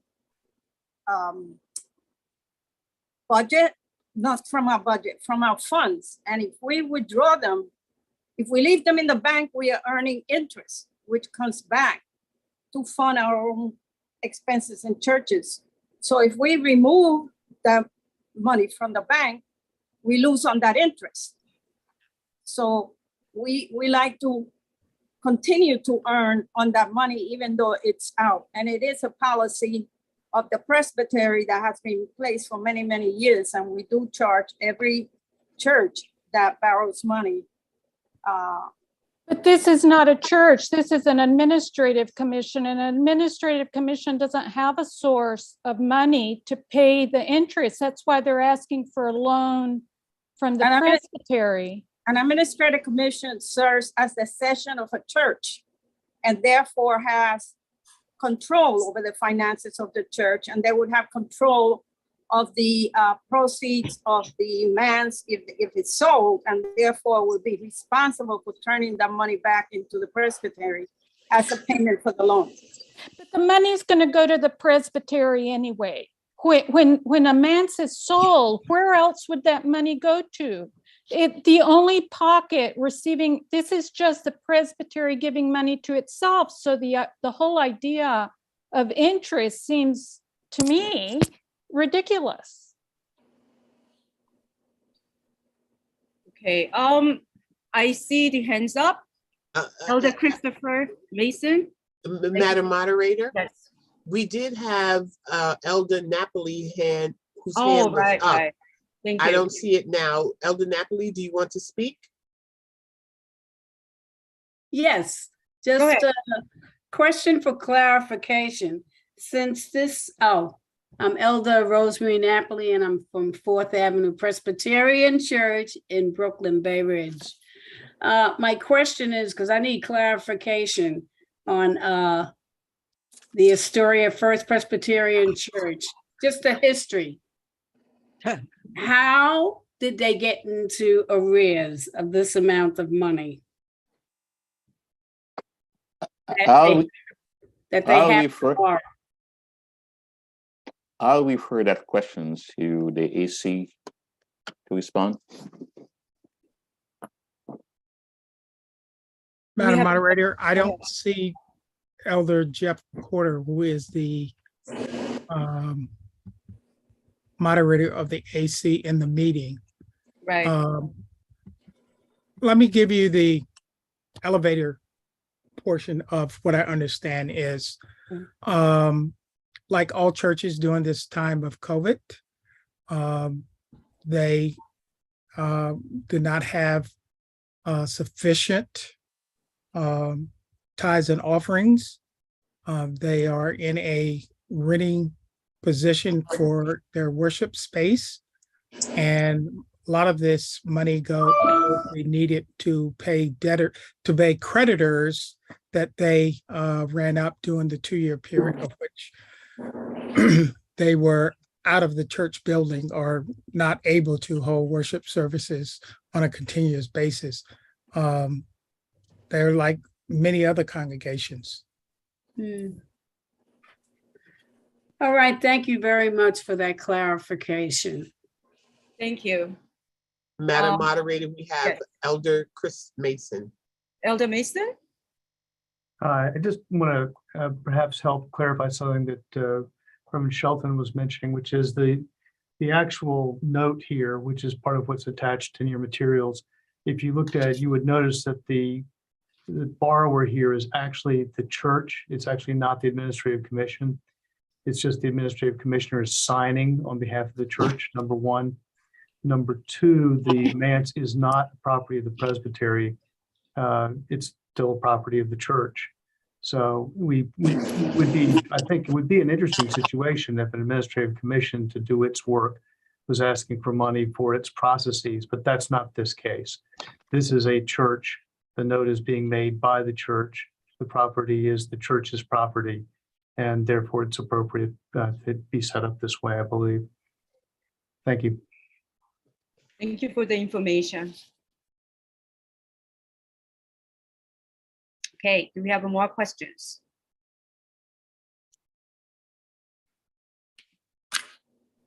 Okay, I'm going to count 3, 2, 1 again.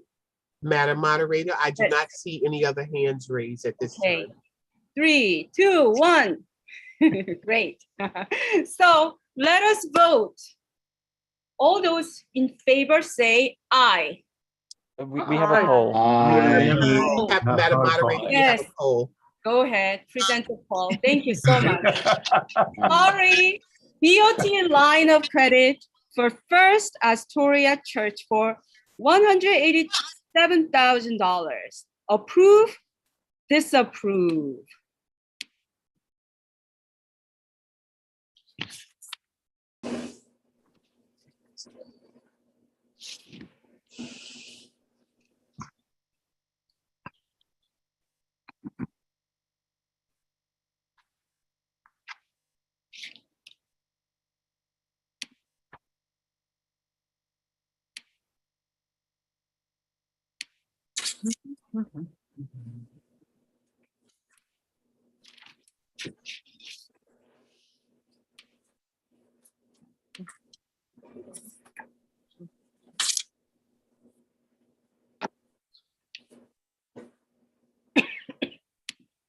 Okay.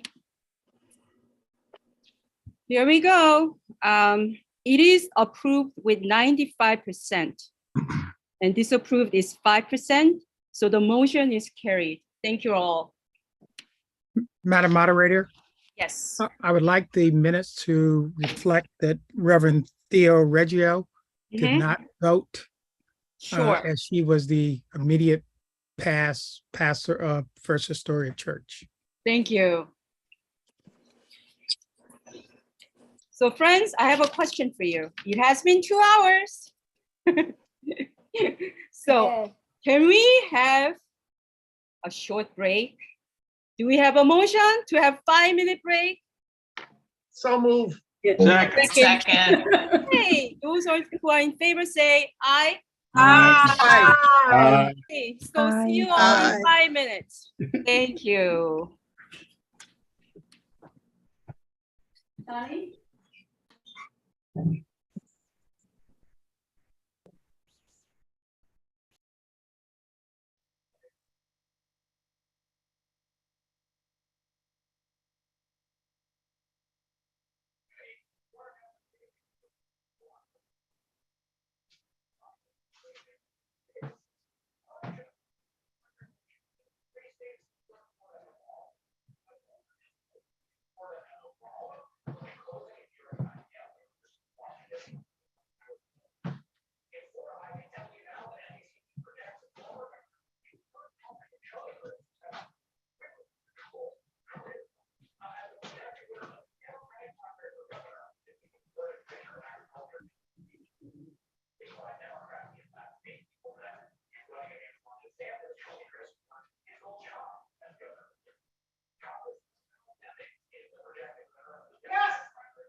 We don't have time yet. We'll take you a 5-minute break.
Okay.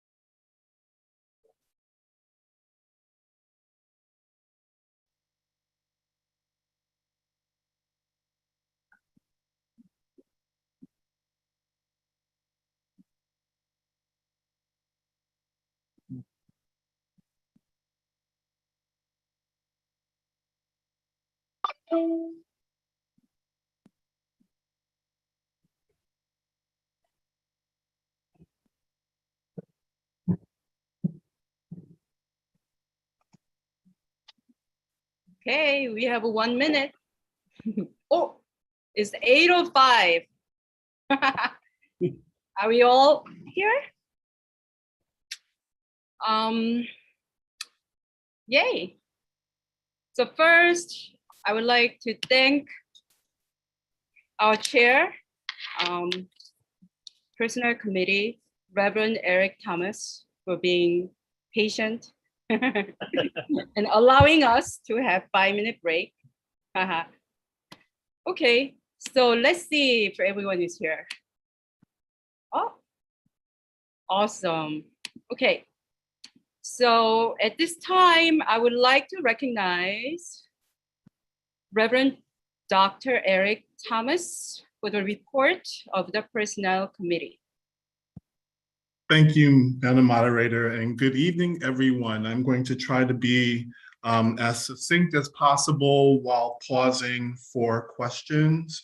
I have a report from the Personnel Committee, and I have a report from the Search Committee for our next gap and transitional presbyter.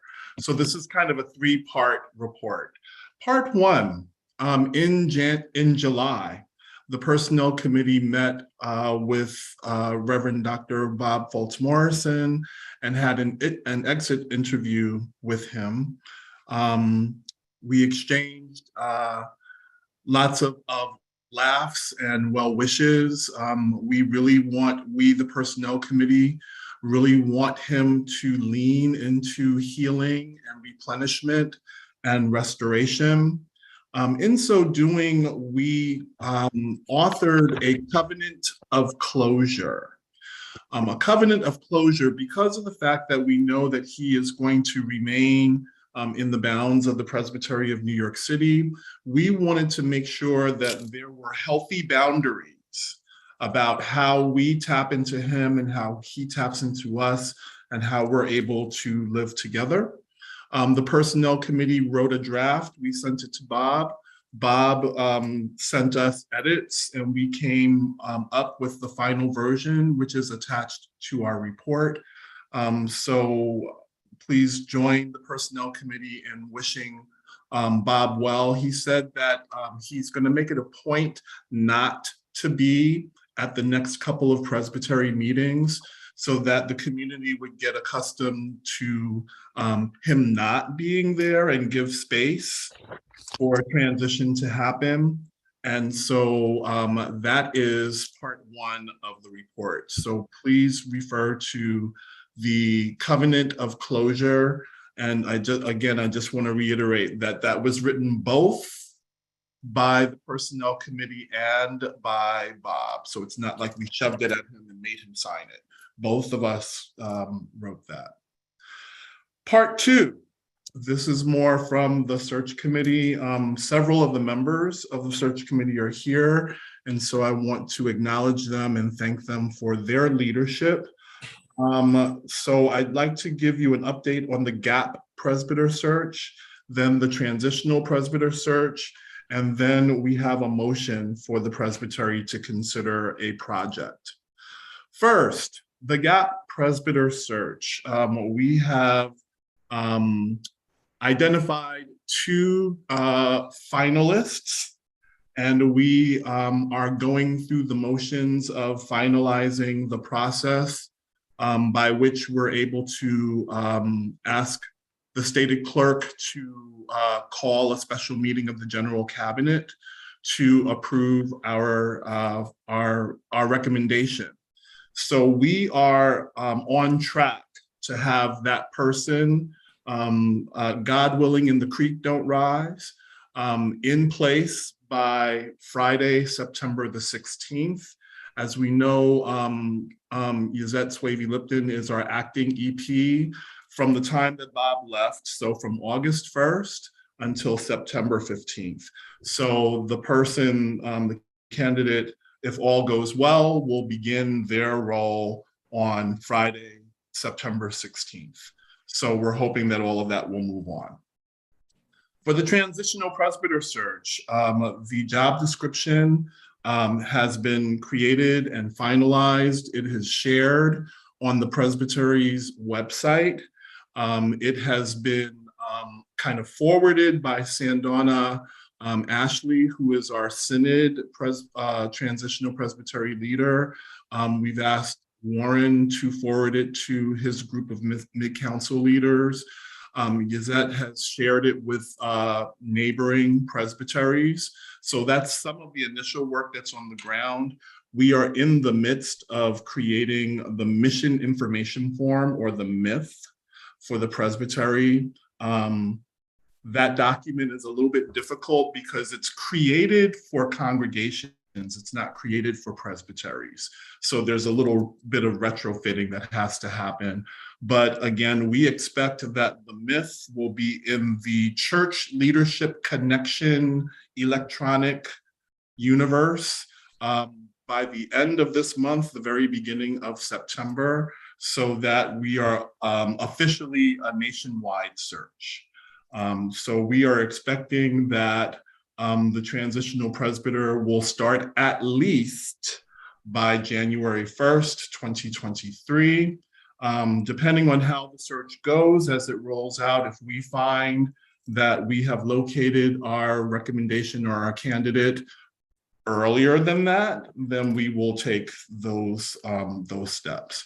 So I'm going to pause here in the event that there are any questions about either of the searches or the covenant of closure with regard to Reverend Fultz Morrison. We are open for questions. Please use your electronic hands. Yes, I see Elder Diana Bertel. Where is this hand? Okay. Elder, you are muted. You're muted. You're muted. Thank you. I went through the standing rules for the general cabinet, and nowhere does that say that you can approve a job description or to hire anyone, because it says in the number 5, if D5, that any action taken by the general cabinet must be approved by the presbytery, discussed and approved by presbytery. So I'm wondering when we will be able, as a presbytery, can we vote on these folks at the next September meeting? I'm going to refer that to our stated clerk. Thank you, Elder Diana. Thank you, Mr. Stater Clerk. I do not read that. I read that is to say that the general cabinet hires. The presbytery does not hire the gap presbyter. The presbytery will get to vote on the transitional person. Okay, so the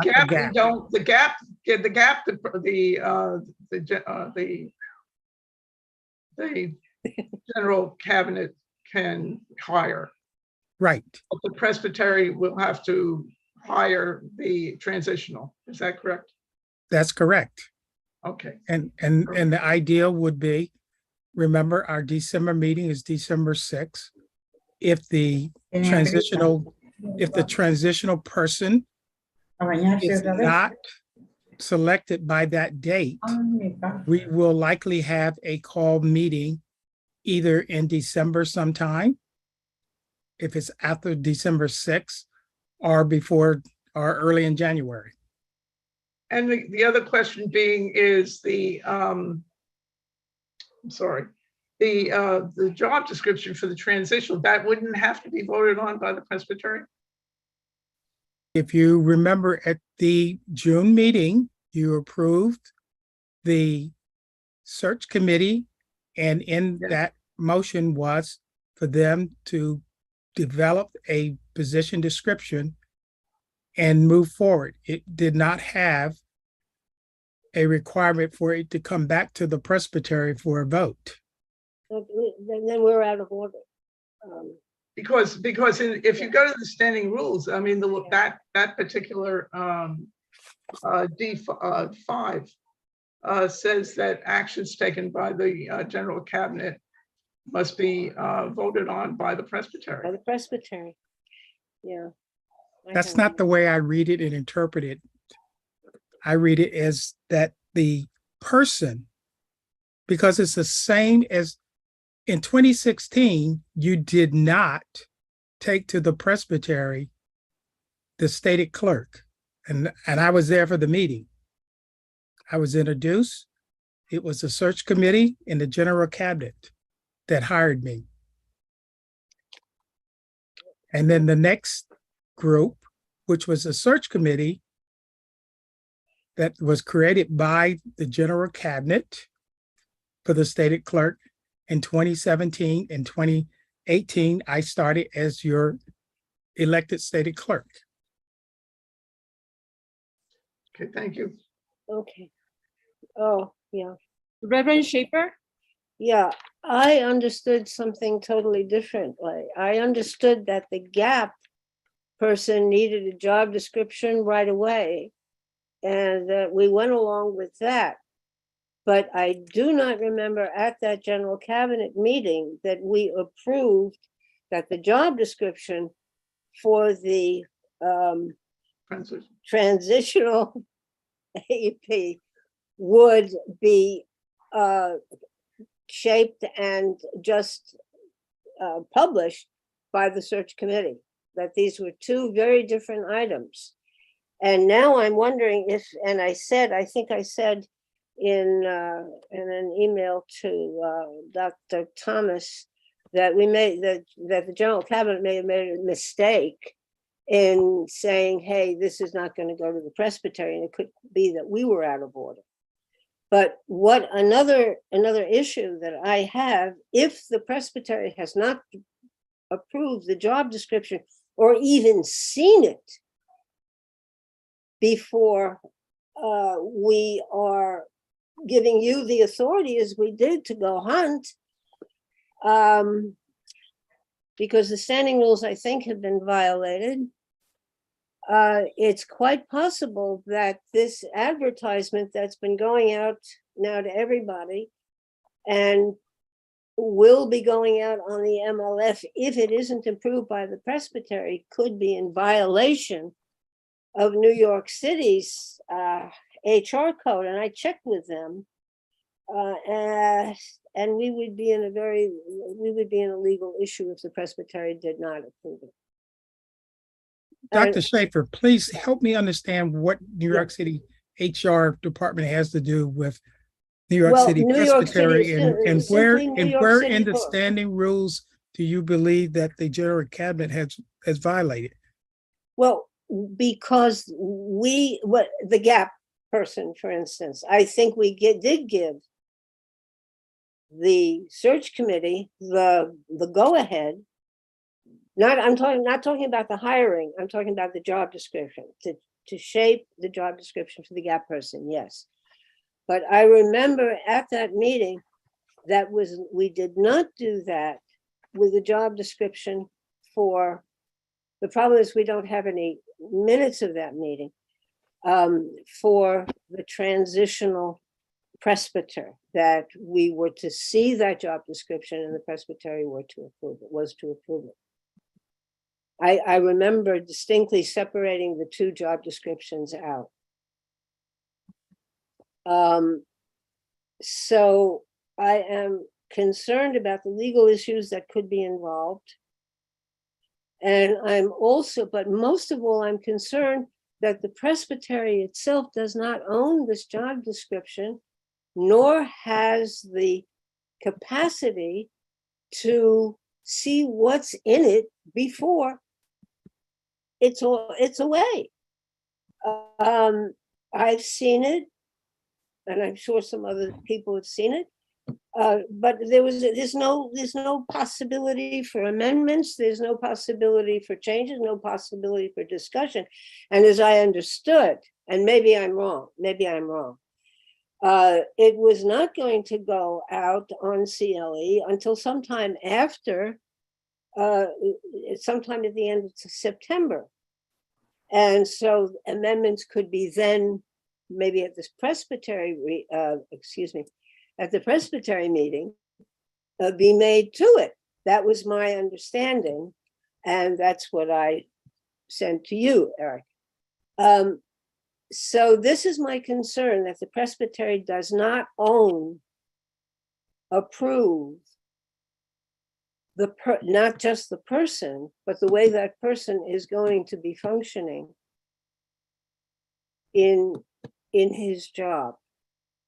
And just one other issue, and this is a minor issue. With the hearings that this man or woman is going to do, it is possible that the Presbytery will not want to have an EP. And I just wish you could correct the bottom of your statement when talking about the preparation for the next EP. There may not be a next EP. There are presbyteries that don't have EPs. And it may be that we would want something else, some other kind of a general presbyter, a coordinator, whatever, I don't know. But the EP is not the inevitable outcome of the transitional presbyter's work. So those are my two issues. The review of the job description by the presbytery, and just leave open the outcome of what the transitional presbyter will be doing. And I don't think it's going to be difficult, especially with the time constraints that have been put on this whole process, for the presbytery to get behind the job description, make some amendments, and get the ball rolling with its ownership. Now, I remember somebody here saying, we expect due diligence to be done, and so you trust the people who are doing the job. But our job too, we need to be trusted for our critiques, and we need to be trusted for our support. So that's my concern. Thank you, Reverend Joe. You're welcome. Thank you. Madam And I Moderator, admire we have- what you've done, because in the time you had, I don't know how you did anything at all. So, I don't Elder, know I did it either. okay, Elder Sanchez, thank you for being patient. Go ahead. And good evening, Elder Rhonda Sanchez, Commissioner, Bedford Central Presbyterian Church. Good evening, Presbytery. Good evening, moderator. I want to sort of agree with both Jill Schaefer and Diane Bartlett, to the extent we might have used a different procedure for our stated clerk for a variety of reasons. I think whichever of the many types of leadership our presbytery of several worshiping communities that continue to grow and several churches, I think that the presbytery should be totally vested in it and be totally aware. So if there was something we forgot to do, I think, I don't know, we're reforming ever reforming. I think we could fix it before we hire the person. And that is my suggestion, to keep it brief. Thank you.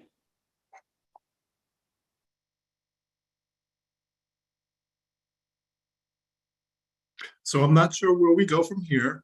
However, what I will say as the chair of the search committee, the changes that we make are going to be changes to the outcomes, right? So as of tonight, I can turn a PDF document back into a Word document or a Google document, and people can have the wordsmithing and so forth, and we can make a deadline by which those things are made. Perhaps then those edits then get shown to, so what is the hierarchy here, right? Does the search committee sign off on the edits? Do we do another special called meeting of the presbytery to approve the job description? Because the work that has gone into this from the search committee is the work. If the presbytery is requesting to make edits and stuff, then we can adjust, but that might have an impact on having a candidate for you by December and thus in place by January. May I Okay, respond? May I respond? Elder Jim Nedelka. Hi, Jim Nedelka from Avenue Church. I'd like to offer a suggestion, and since we are talking about this motion with end dates, with posted end dates, that gives you no flexibility if you hit a pothole along the way. I've done a few searches for candidates, and sometimes the bright light isn't really a bright light. It's a reflection. So I don't know if the business of this meeting will allow a modification, but I would strongly suggest that the committee, if you're being asked to go back and tweak this process or feeling that you need to do that, take the pressure off yourself to hit a benchmark you may not be able to meet. I mean, we have an acting EP at the moment. She's wonderful. She should continue. What I'm suggesting is that perhaps the personnel committee might have a meeting of the minds, that if in the case you're up against the post and you don't have a horse to put in the gate, that you allow Izette to continue in the role for sanity's sake, that at least somebody's in the chair versus, oh my God, what are we gonna do? So that we're not running around on September 24th going, what the hell happened, okay? And if that's a friendly suggestion to the committee, if you need it as a motion, I don't think we can do it at this business, but I would offer it to the committee to give yourself a shot, at least coming up with something so that everybody who needs to see it, whatever the element of the process is, gets a chance to see it, put in their 2 cents, and then we can move from there. Because as we've heard, ownership, I think, is a real issue in everybody making the decision. I mean, I wouldn't be saying this if you guys were a commission, but as a committee, That's right. you totally understand. I think you can understand where the concern is coming from. We're just starting now our mission review at Avenue Church for our next pastor. We have an idea, but we haven't put anything in ones and zeros yet on the screens. So what I'm suggesting is a friendly, somebody who's in the bucket there with you on a separate path, to do this as without any hair pulling and agita about, oh my God, we have to hit a phony deadline, because the deadline should be when it speaks to you and from above. And then I'll step off the soapbox now. Thank you. Reverend Flora Wilson Bridges. Yes, Reverend Dr. Eric, thank you for the work the committee's doing. I know that's hard work. Sometime in my 1,000 years in the New York City Presbytery, I have traveled along this path, and sometimes it feels like 2,000 years of work. But quickly, I want to reiterate the issue of ownership.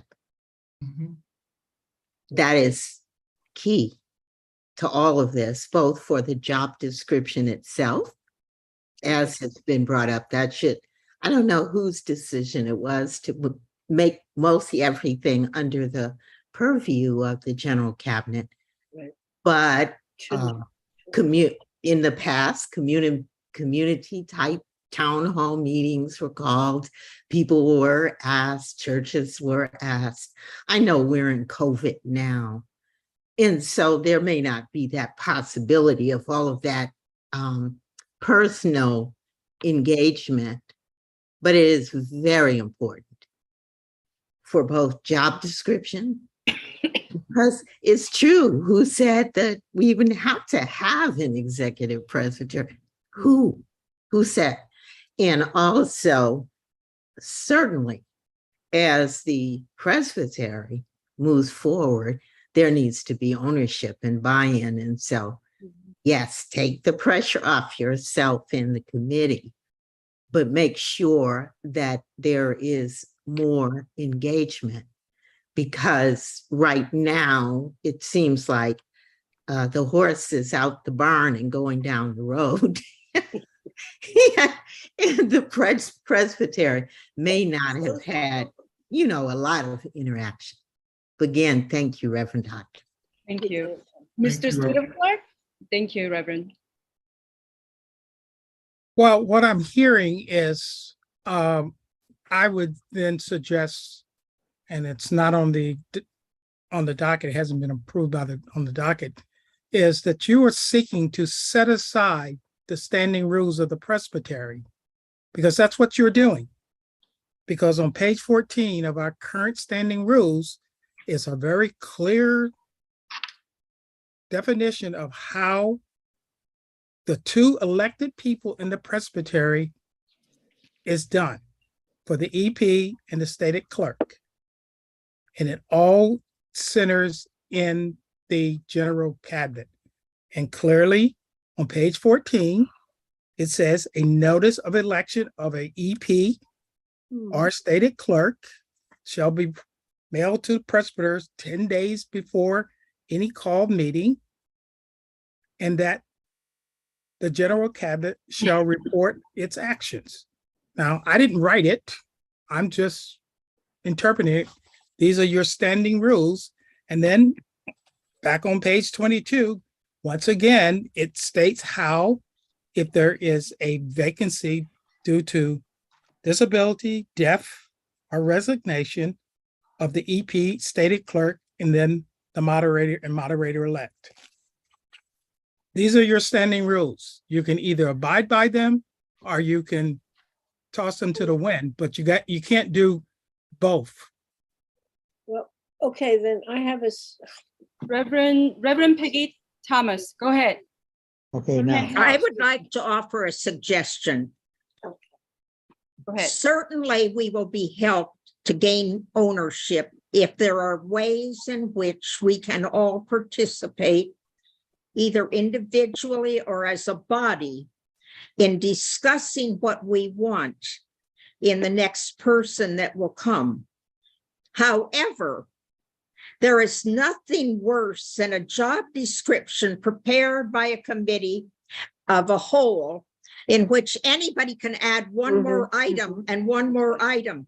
A job description is made good by some small group deciding the essence of what needs to be there and making it compact and to the point.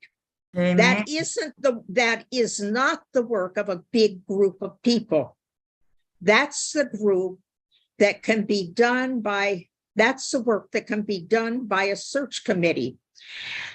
The solution then would be to allow what we have heard Dr. Thomas say that he is ready to propose, and that is some system for getting input now and getting that very seriously, but then reverting back to leaving it with the committee who now has it in hand to prepare the final draft. I think that's fine. I think that's absolutely fine. May I? I'm sorry. Go ahead, Reverend Schaefer. Okay. My concern from the very beginning was that there was no input on this.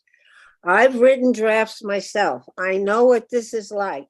You present it before the body, and even if it's the best thing you've ever done, they're going to tear it apart and you're going to have nothing left, just because that's the way people work. But the idea of ownership is critical, because if they don't approve or have input into the job description, and I was going to ask you, Dr. Thomas, what's a non-negotiable, in terms of what you, but that's another story.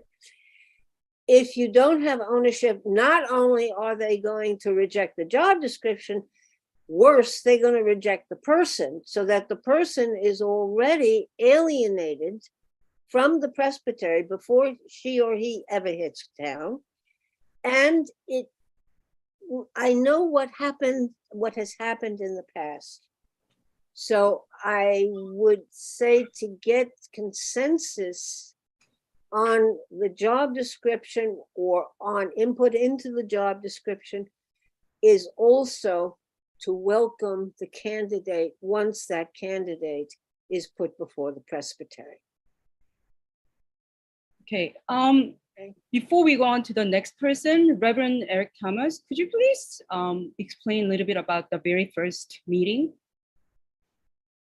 The very first meeting is yeah. the training with Reverend Sandoval. Yes.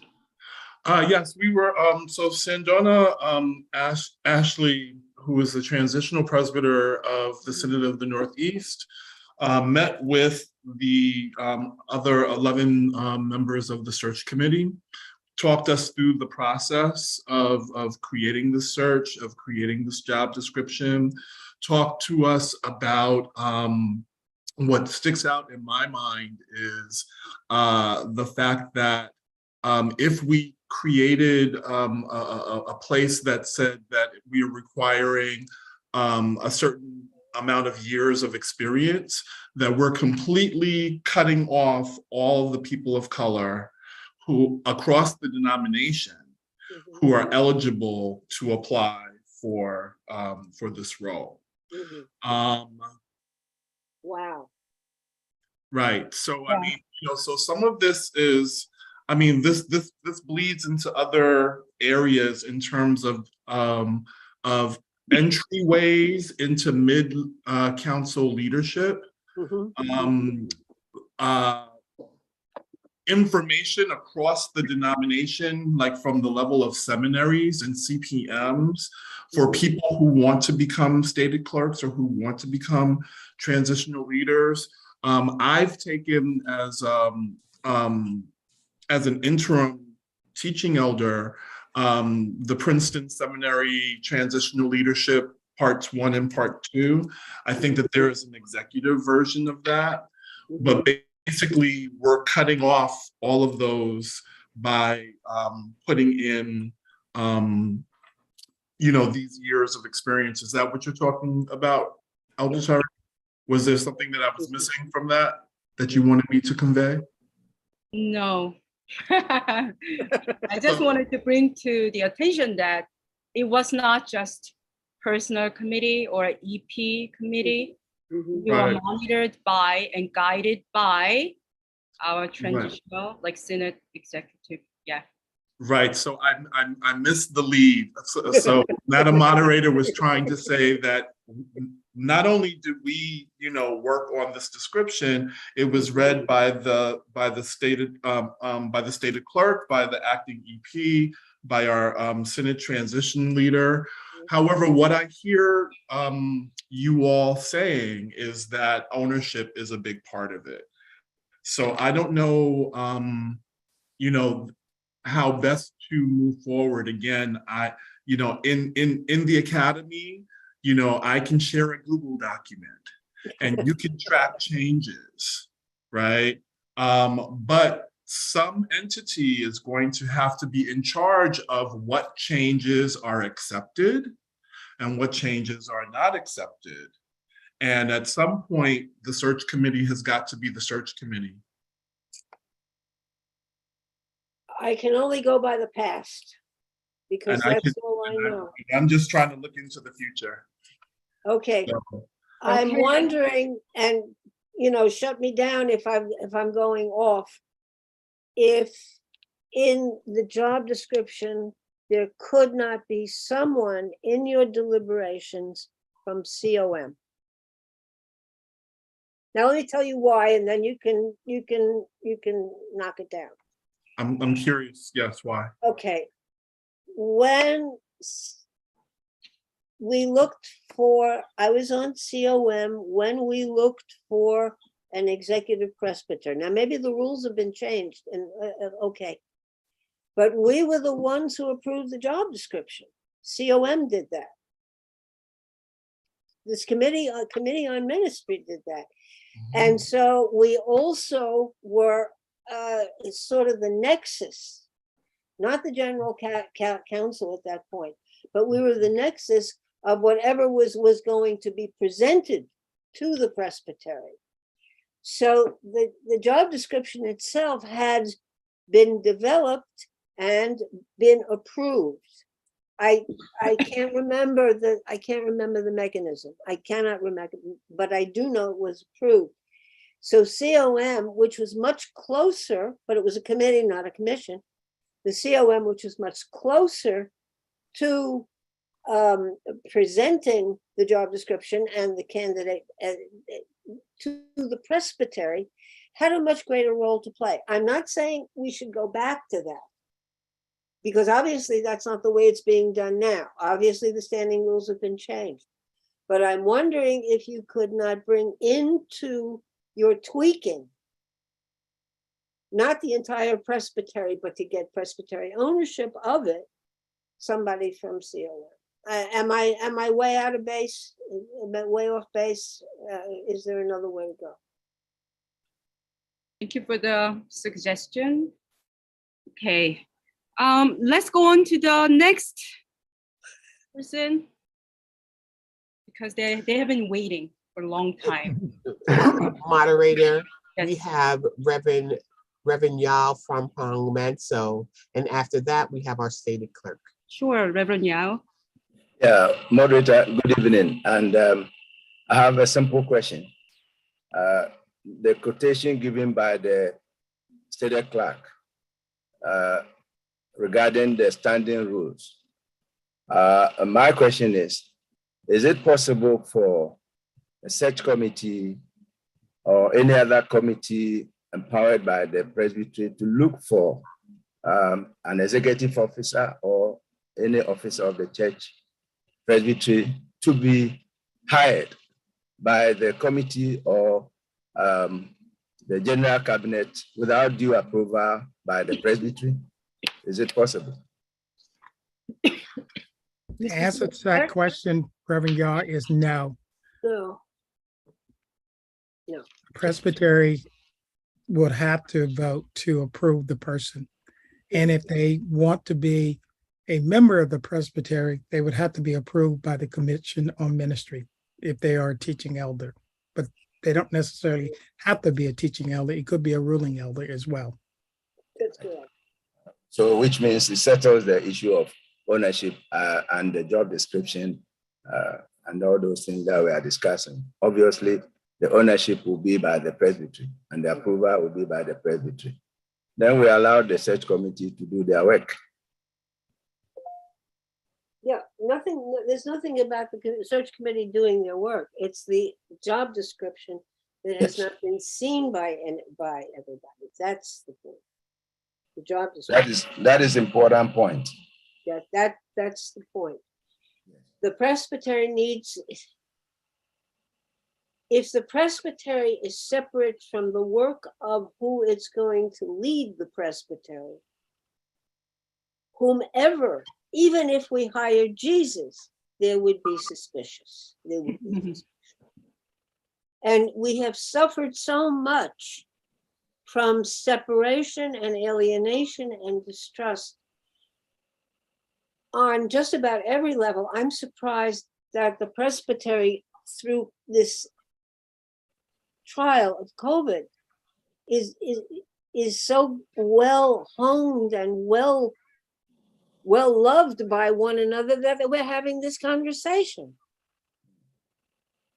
I've got goosebumps now. I didn't think we could get to this point.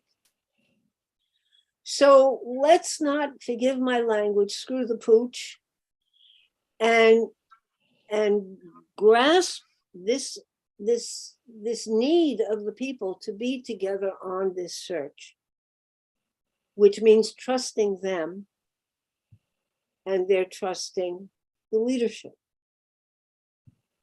That's what's behind all this.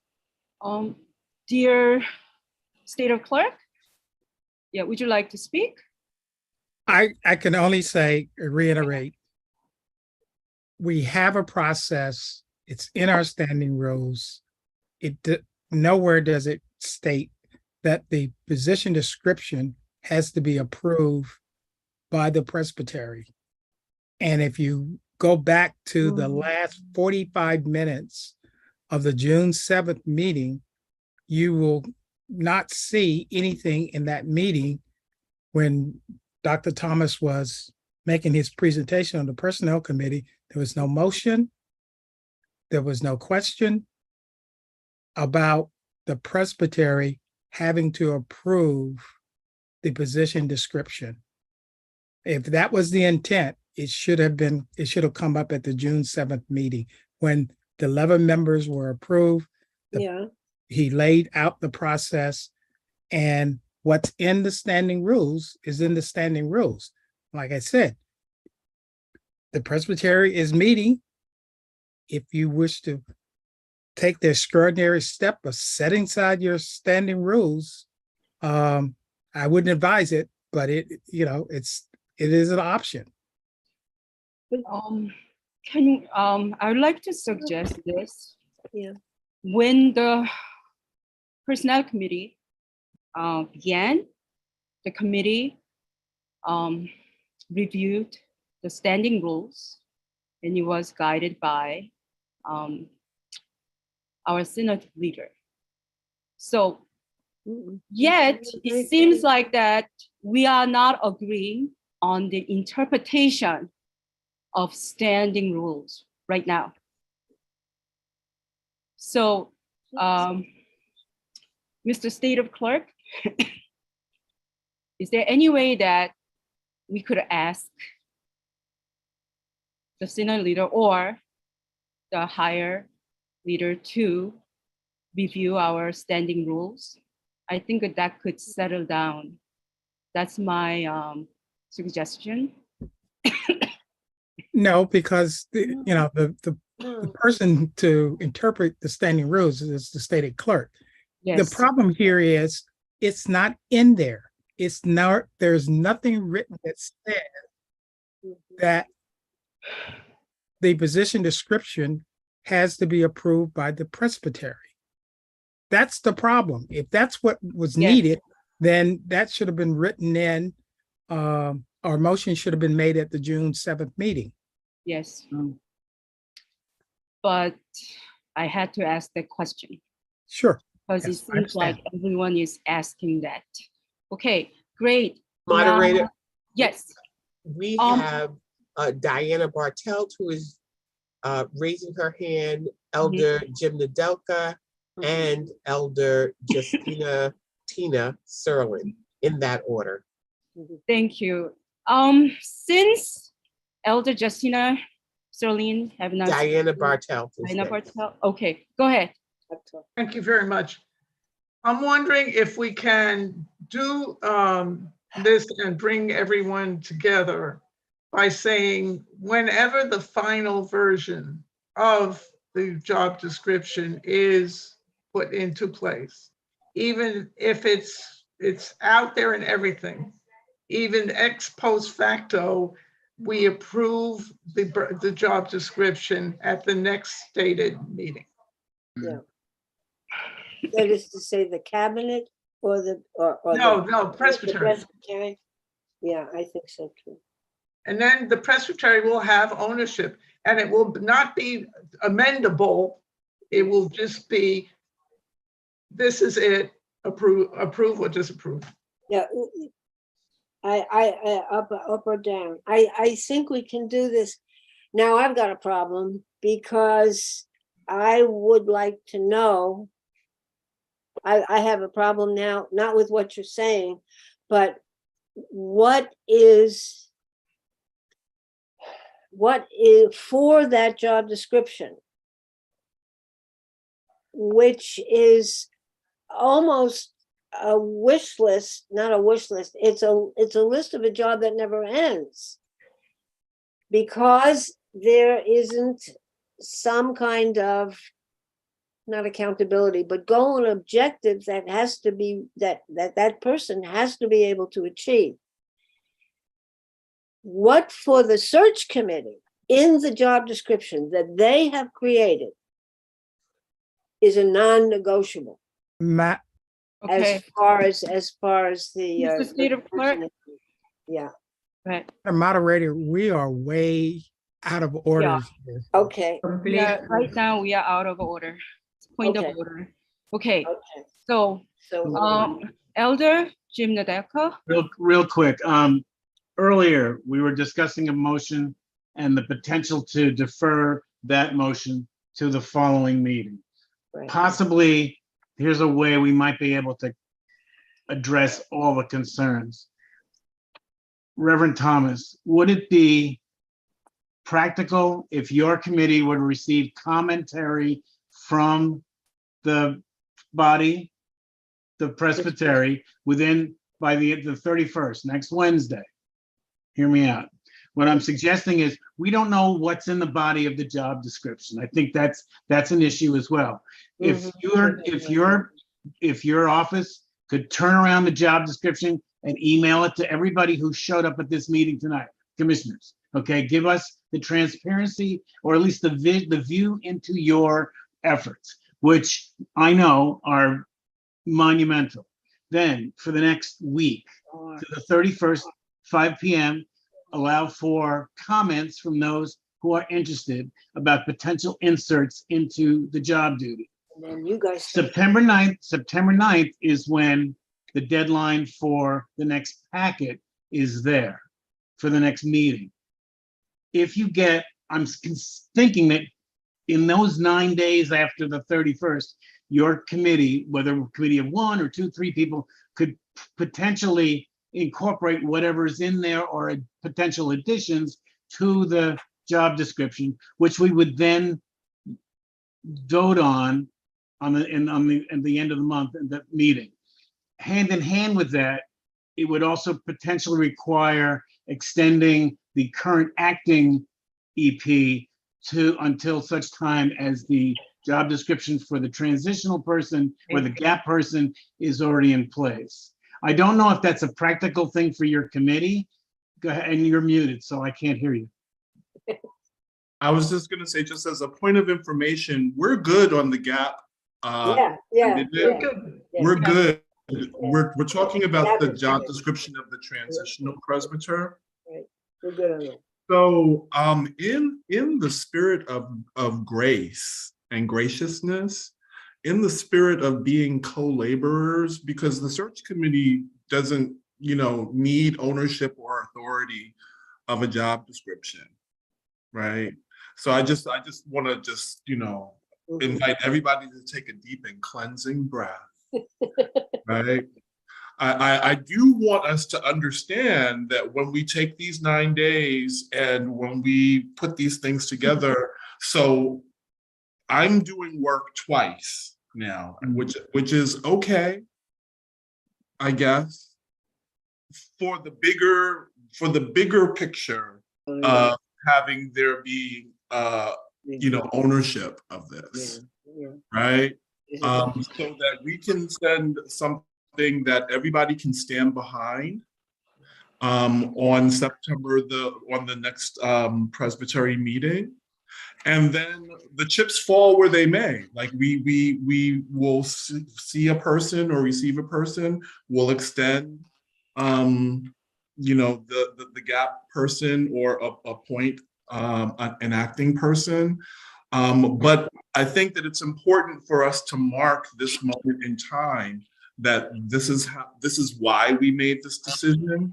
This is the spirit in which, and I think that the call for unity, especially in this transition, is really, really important. And that is why I would make this concession to your suggestion. Thank you. Thank you. I appreciate the work that you're going to wind up doing, but also know that your stomachs will feel a lot better. The angst will not be as there. And so thank you. I mean, what I'm saying is, the dartboarding that sometimes surrounds these issues will be diminished by a lot. Okay, thank you. Elder Justina Sterling. Thank you. Please unmute yourself. We cannot hear you. Unmute. Yes.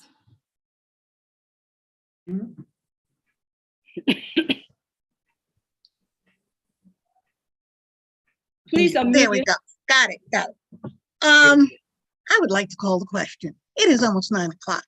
We are beginning to rearrange deck chairs on the Titanic, and I'm beginning to, and I'm finding it very crazy, Maggie, because we're into, we're talking about rewriting the standing rules, and there was a motion put on the floor. We need to vote it up or down.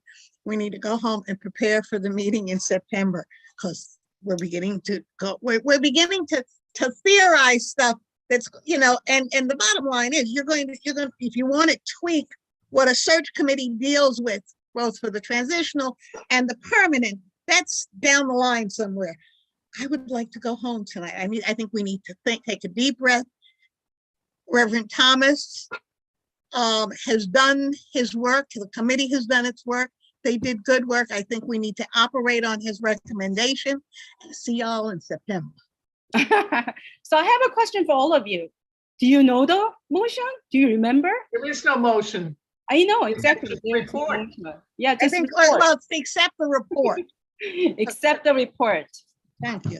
And go home. So just for clarity, I appreciate you, Elder Justina. We have one more thing for It's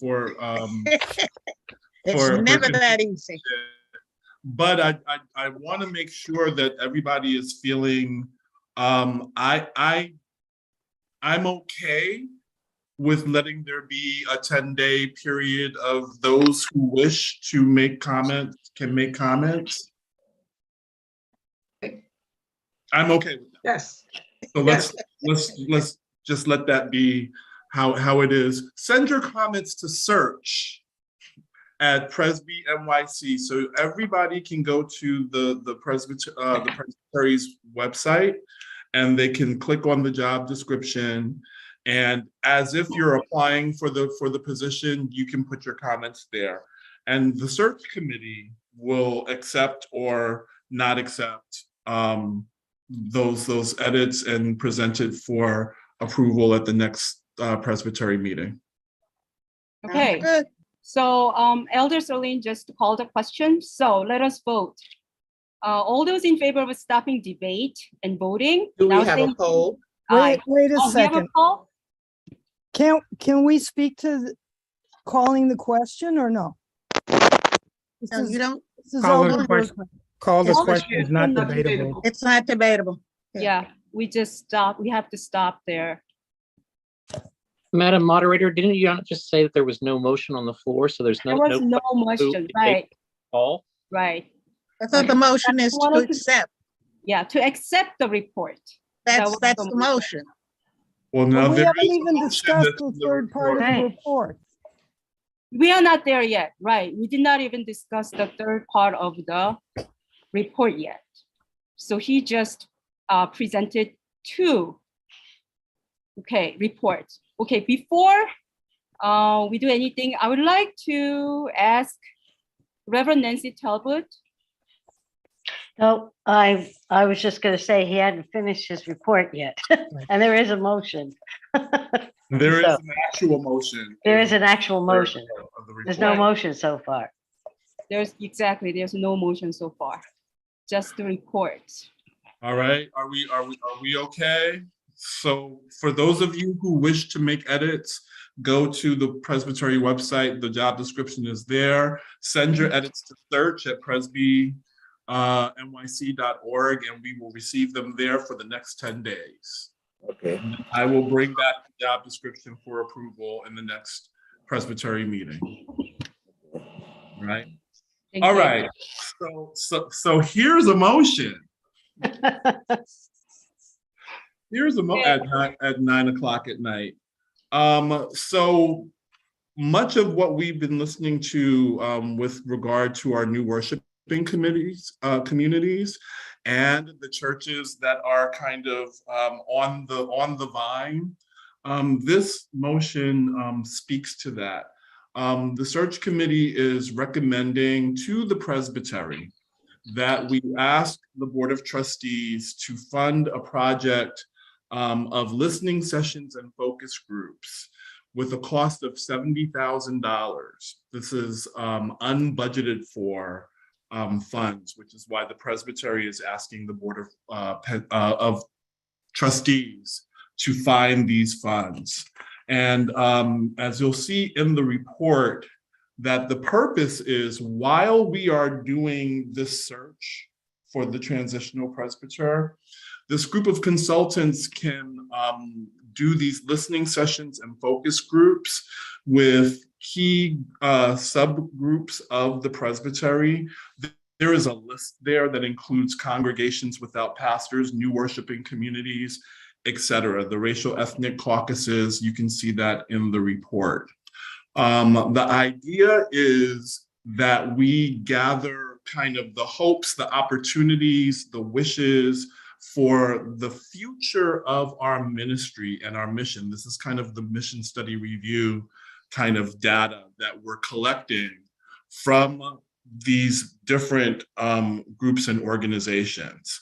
The consultants will then tabulate and analyze and create recommendations for the presbytery and for the transitional presbyter, so that as that person comes into the role, a lot of this initial research has already been done.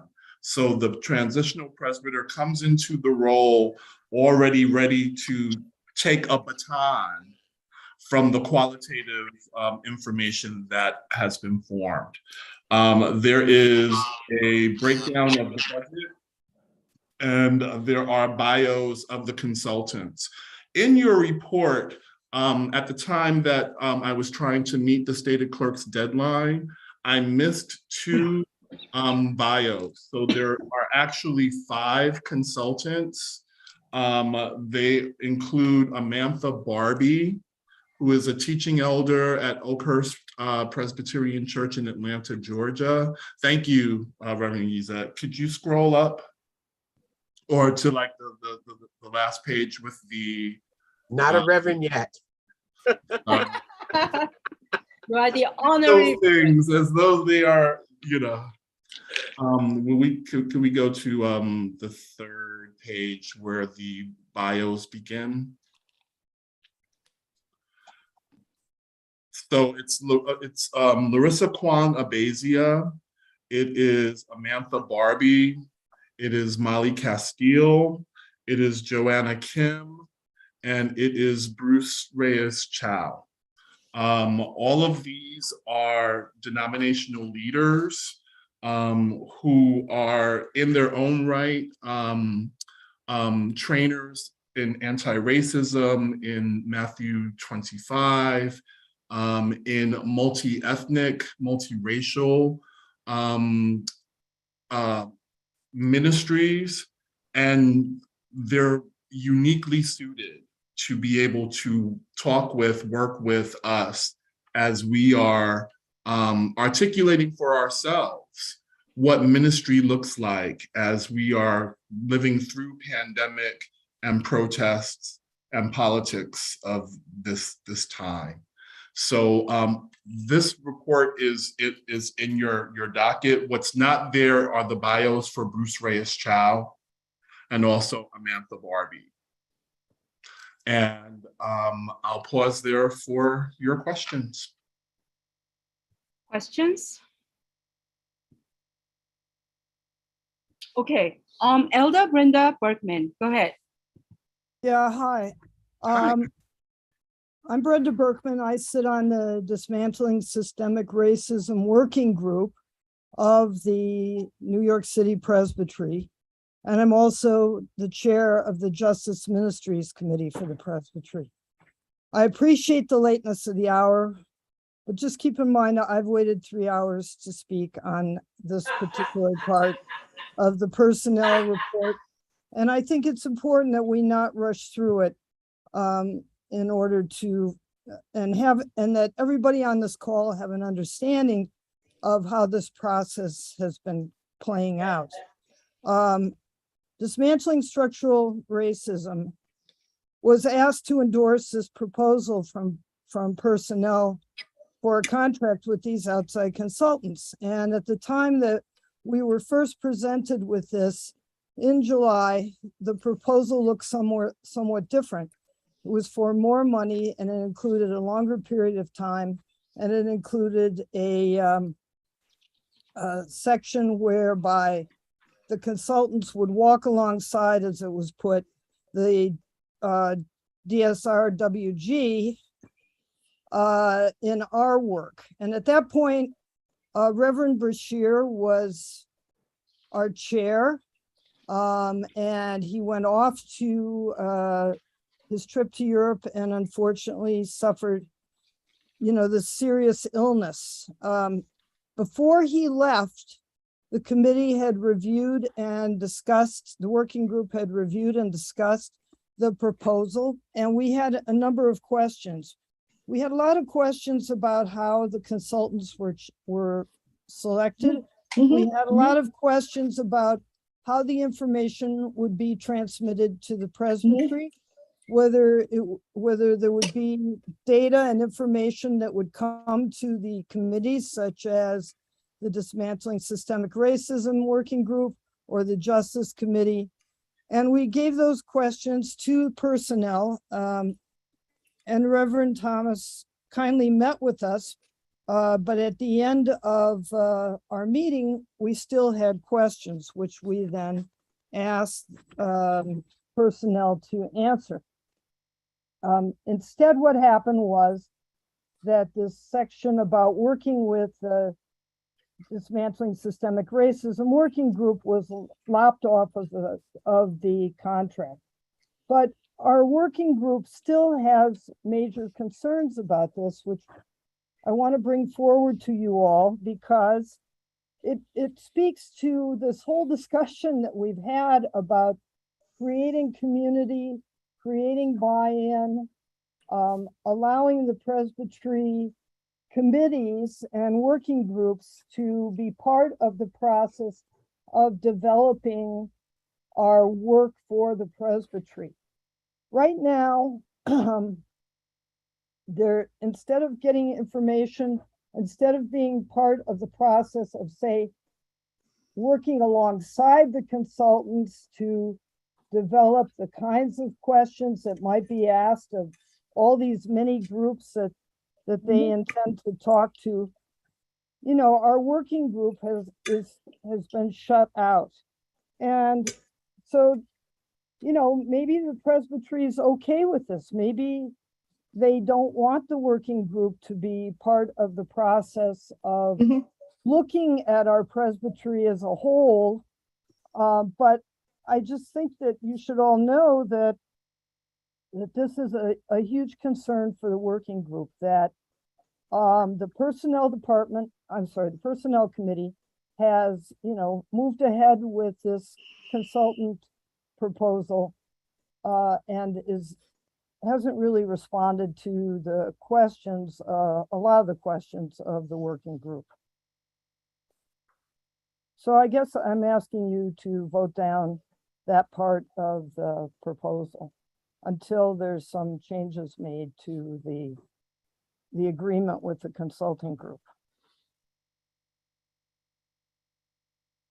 Okay. And I'd be happy to answer any questions that anyone has. Again, I know it's late. Okay.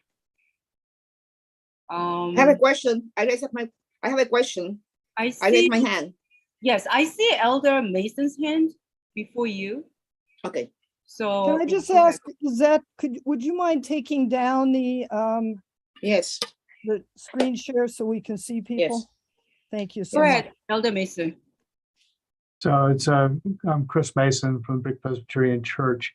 I'm just speaking because I was looking at the people on the screen. I couldn't find any of my other colleagues from the Board of Trustees, and I went to, if they are on there, my apologies, I've just missed you, but I wanted to do two things. One was to say to Eric, thank you very much for coming and talking to us at the Board of Trustees and giving us some information. And it looked to me like you'd done a good bit of work in paring things down in various ways. But I am concerned that doing something without knowing more about our budget could be a problem.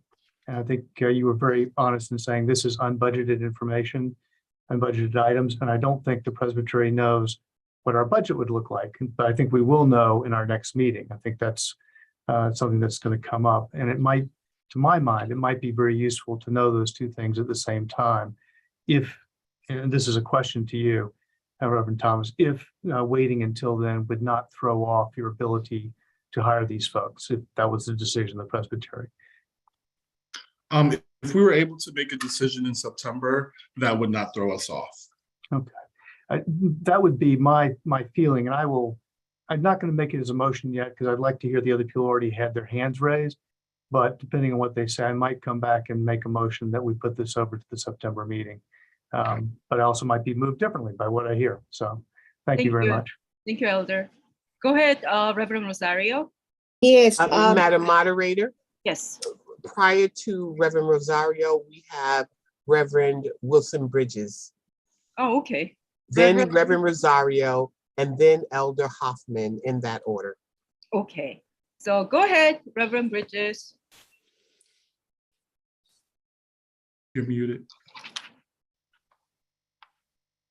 Muted. The hiring of consultants is, as we all know, very critical. The National Black Presbyterian Caucus New York City chapter that I'm talking with that hat now was not consulted or asked about who could help us. Why were we not consulted? I'm not saying, Reverend Dr. Eric, that we make the decision. No, I'm going back to saying that things are better when there is buy-in. Why were we not even asked? Not to say that, that any one group, but the Black churches in the New York City Presbytery are in severe crisis. Mm-hmm. Severe crisis. And no questions were asked about consultants who could speak to what is needed in our leadership to help our churches that are suffering. And I know that the Black churches are not the only churches, but I am saying that it feels exclusive when I look at the leaders that are selected, which is not to speak against any of them personally, but it is to say that at least the caucuses maybe could have been asked about who could, help walk with us as the presbytery. Okay, I'm done. Thank you, Reverend Flora. Well, as the pastor of Siloam Presbyterian Church, I'm quite concerned about the Black churches in the Presbytery of New York City. And actually the caucuses were part of the groups that we were considering. So Carmen is telling me no when I don't understand that. So they were part. So the short answer is that the caucuses were part of the consideration as we formulated the project. Okay, Reverend Hoffman. Elder Hoffman. Elder Moderator, Yes. the next person up is Reverend Rosario. Oh, sorry about that. Go ahead, Reverend Rosario. Yes, I just want to follow Flora. When I look at this list of people, I know them. I know their capabilities. I know how they are good people. But I don't see any Hispanic there. The fact that Bruce have a last name Reyes doesn't mean that he's Hispanic. He's a Filipino. Bruce Reyes is Filipino. He's not Hispanic at all. So we don't even have a Hispanic person in that list of consultants. And the same way that Flora says about Black churches, Hispanic churches are in crisis in this presbytery. And even some people that you might think that are representative of Hispanic because they are in some leadership position in this presbytery, they don't represent the Hispanic churches because even they are not even members of our Hispanic Presbyterian Church. And these people might be speaking for us, and they might not even know what's going on in our churches because they are not even members of our churches. So I think that I'm in favor, as Chris says, that we postpone this, and you reveal this, and maybe you incorporate more leaders. And I haven't, I'm a leader in the Hispanic churches, in the caucus, And nobody has consulted the Hispanic churches at all for this, at all.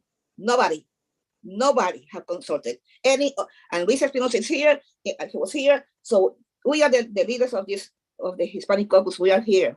And none of us have been consulted at all. That's why I said no, because up to now, we have not been consulted for anything about this process. That's what I have. Madam Moderator, Go ahead. next we have up Elder Hoffman and then Reverend Talbert in that order. Thank you. Elder Hoffman, please unmute yourself. Sorry. Elder Berkman mentioned that she wanted, I think, that part of the report deleted or something. Could you be very specific, please? What part do you want taken out? So the Dismantling Structural Racism Working Group would like to have more input into the way that we don't disagree that it's needed to have somebody looking at the current needs of all the churches in the presbytery. We agree with that, but we don't think that the process was transparent. We had a lot of questions asked about how are all these different groups that are going to be asked these questions going to actually have input into the formulating of the questions. When we talk about trust, when we talk about, the reason that the working group was formulated, to my understanding, is because there was a lack of trust. There was a lack of community. There was a lack of churches and worshiping communities feeling connected to one another. And we want that to happen. So we want the process of this consultant or whoever it is that comes in to study what is needed in the presbytery to start out with input from the larger community, from the various groups, whether it's the Hispanic caucus or, the immigrant worshiping communities.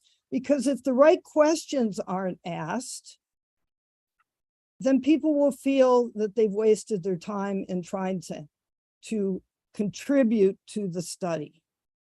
But you mentioned take out one part of the report, and I'm wondering what part are you not happy with? So, I'm moderator, asked, like we're not on the topic of Yes. Well, she made a proposal and it needs to be clear. We'll go off down another foggy. My proposal is that the proposal to approve the Personnel Committee's consultant plan is rejected at this meeting. That's my proposal. Not the other two parts that we've already discussed about the Personnel Committee report, just this last third part of the proposal for the $70,000 for the consultants. Okay, Reverend Talbot?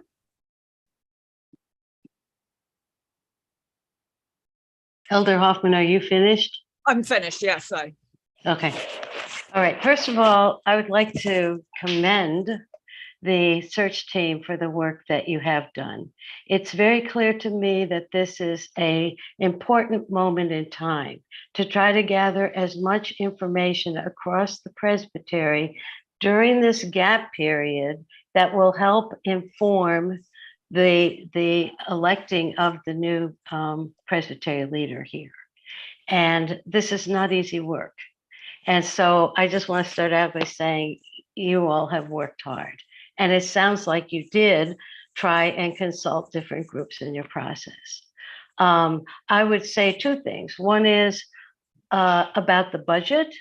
I am hopeful, Chris, in looking at this budget, that your commission can find ways to fund this. This is not a large amount of money for the possibilities of what it has to offer the presbytery in terms of answers of the kind of person to look for to help move this presbytery into the future. And the issues that people are feeling are at the core of what that person needs to do when she or he comes amongst us. So I'm hoping that you will see this through the theology of abundance and not through the theology of scarcity, and see a way clear to make this happen. As far as I'm hearing points about representation tonight, Reverend, Eric, Eric said that you think that it's possible to bring this forward at the Presbyterian meeting. And if you do think that is possible and will not mess with the timeline too much, maybe you just need to hear that that's a concern this evening and take a look at it in terms of what you bring forward. Sure. Thank you, Nancy. I think, Nancy, you and I, it's okay to tell, right, that you and I have been talking a little bit about this, right? Yes. And one of the issues about representation is that people of color who are Hispanic and Latinx, who are African American, who are Asian, are very few and far between across the denomination with the kind of credentials to be able to do this work. Hopefully, at some point in the future, that won't be the case, but that is, Moderator Terry, you remember Sandonna said, these are the people who are eligible to apply for your job, for the transitional leader job. She used fingers, and she had fingers left over after she named the names. Do you remember that? I think that Warren, whose hand is up, can attest to that as well. So, I mean, there's a part of me that wants to say this is an important moment for us. I want to say out loud that I'm also hearing a level of permission asking, right? That we're calling ownership, and I think that might be true, but I think also I want to name the fact that this is one of the few actual action plans that has come before this presbytery for marking a moment like this. With regard to the Dismantling Structural Racism group, there were many questions that were asked. There were many answers that were given, and many of the answers that were given were not satisfactory to some of the folks that were asking the questions.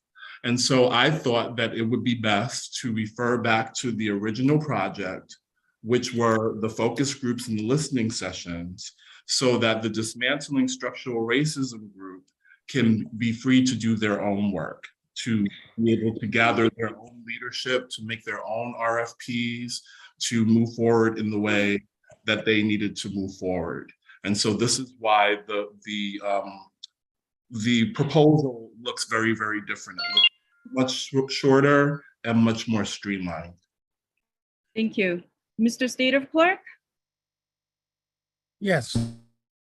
As to the question, Elder Mason, the monies for this project have been identified, and the budget person, Roger Leaf, if it gets approved tonight, I will text him so he will know how to move forward, and you can hear about it on Friday when the group meets. But it would be something that the Board of Trustees would undertake at their meeting, which will not happen until the 12th of September. So it won't be a completed process until the September meeting, because the Presbytery, while you may vote to approve it tonight, the Board of Trustees will need to inform you as to where the money, those funds would come from. Thank you. Elder Berkman? Thank you. I just want to reiterate that the working group is not against doing a study of the presbytery. And in fact, we are very much in favor of that, as is the Justice Committee. This is the kind of data and information that both of those groups desperately need in order to increase our effectiveness within the presbytery. All we're asking you to consider is, you know, where's the clarity here? There's a saying in data analysis, you know, garbage in, garbage out. And I'm not going to say that these consultants aren't qualified, that they aren't, you know, honest and anxious to do a good job for us. But in order to inform their work, I feel it's very important that from the beginning, that they have input from more than just the personnel committee. And that, you know, that in fact, their work should be the job description for the next presbyter, not the gap presbyter, but the transitional presbyter. And so it's more than just giving a work plan to the transitional presbyter. It's helping out the various groups within the presbytery that are trying very hard to do what they've been charged to do, and also to inform the presbytery itself about what is really needed in the job description for the whoever is or whatever group comes in to take Bob Foltz Morrison's place. That's why we would ask that the personnel committee go back and revise the process, put more clarity on the process to involve more input from other committees and the rest of the presbytery on what the work of this consulting group should look like. Thank you, Elder Bergman. Elder Mason? Madam Moderator? Yes. We have already Sanchez. heard from Elder Mason, so it would be in order now to hear first from Elder Sanchez and then Elder Mason. Sure. Elder Sanchez?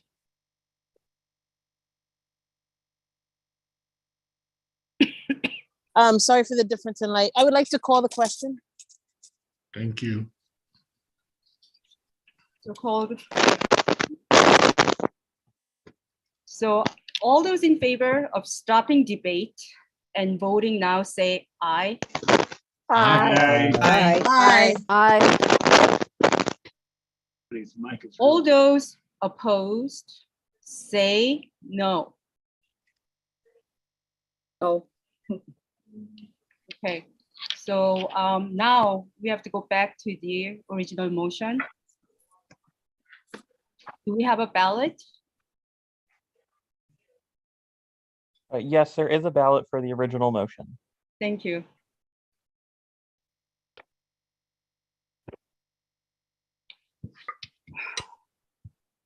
Motion for Presbytery to approve 70,000 for denominational consultants to conduct listening sessions and focus groups in support of the work of the transitional presbyter, and for the Board of Trustees to find sources for funding. Approve or disapprove?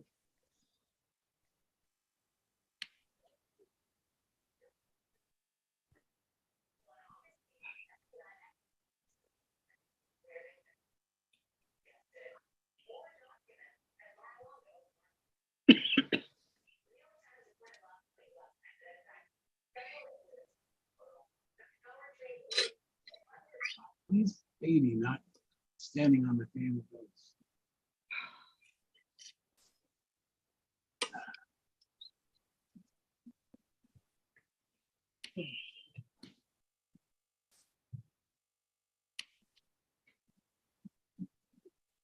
He's still there.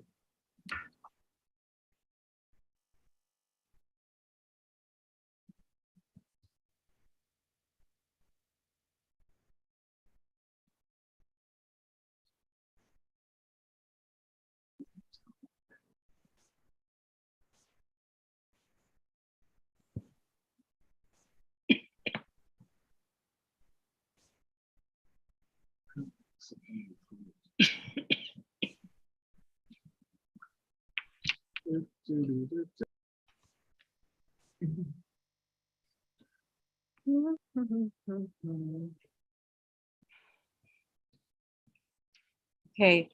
the motion has been approved.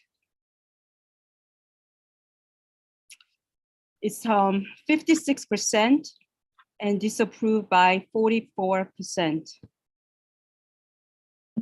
It's not. Mr. State of Clerk? Yes. Yes, I just want you to clarify. Right now, we have 56% of approved and 44% of disapprove. Do we need 2/3 of vote or do we need a majority of vote? It's just a simple majority vote. Thank you for the clarification. So motion has been carried. And that's the end of my report. Thank you, everyone. Thank you. Okay. So thank you so much for being here. We still have 60 people or more. That's not yeah. And as I prepare to entertain a motion to adjourn, first, I wanted to thank all of you for putting up with me. No. Because I had an allergy, I was coughing a lot. So I prayed to God that also Mr. State Clerk was suffering from allergy. We both went to the hospital yesterday. So thank you so much for your patience. That's number one. Number two, please give yourself a hug. You did a great job. Please. Amen. Yeah, we love you. And Love you each other. too, I love you too. Yeah. So is there a motion to adjourn today's special meeting? So moved. So moved. So moved. Second. Those in favor and say aye. Aye. No. Now, I would like to propose our acting executive presbyter to pray for us. Do we have a second? Second. Second.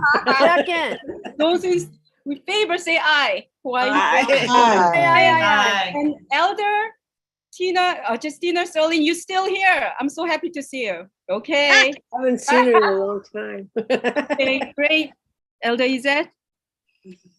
Thank you, everyone, again for your vote of confidence. Let us pray.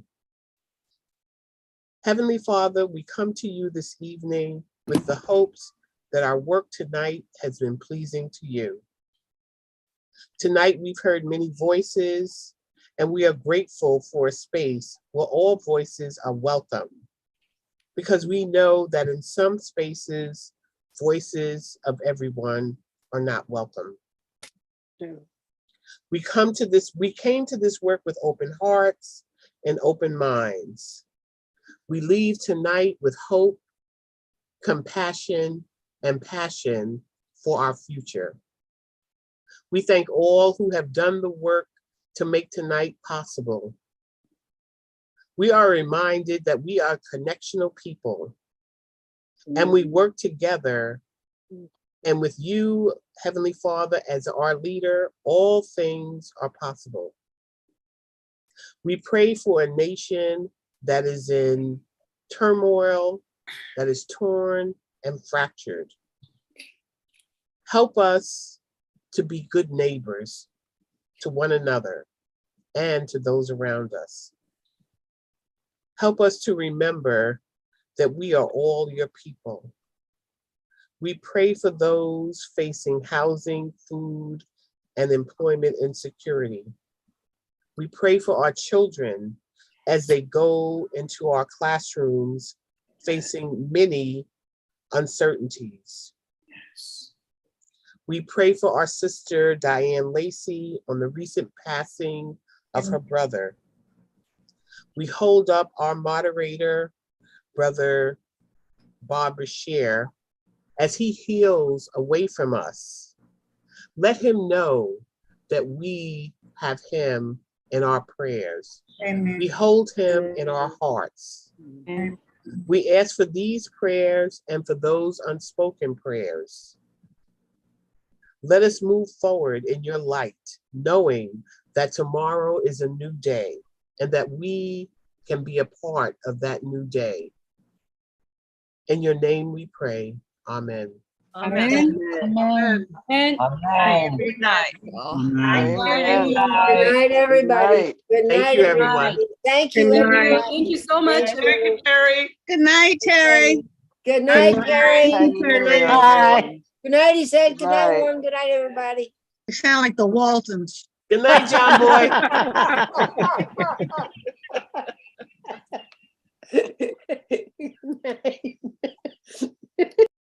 Safe travel home. Yes.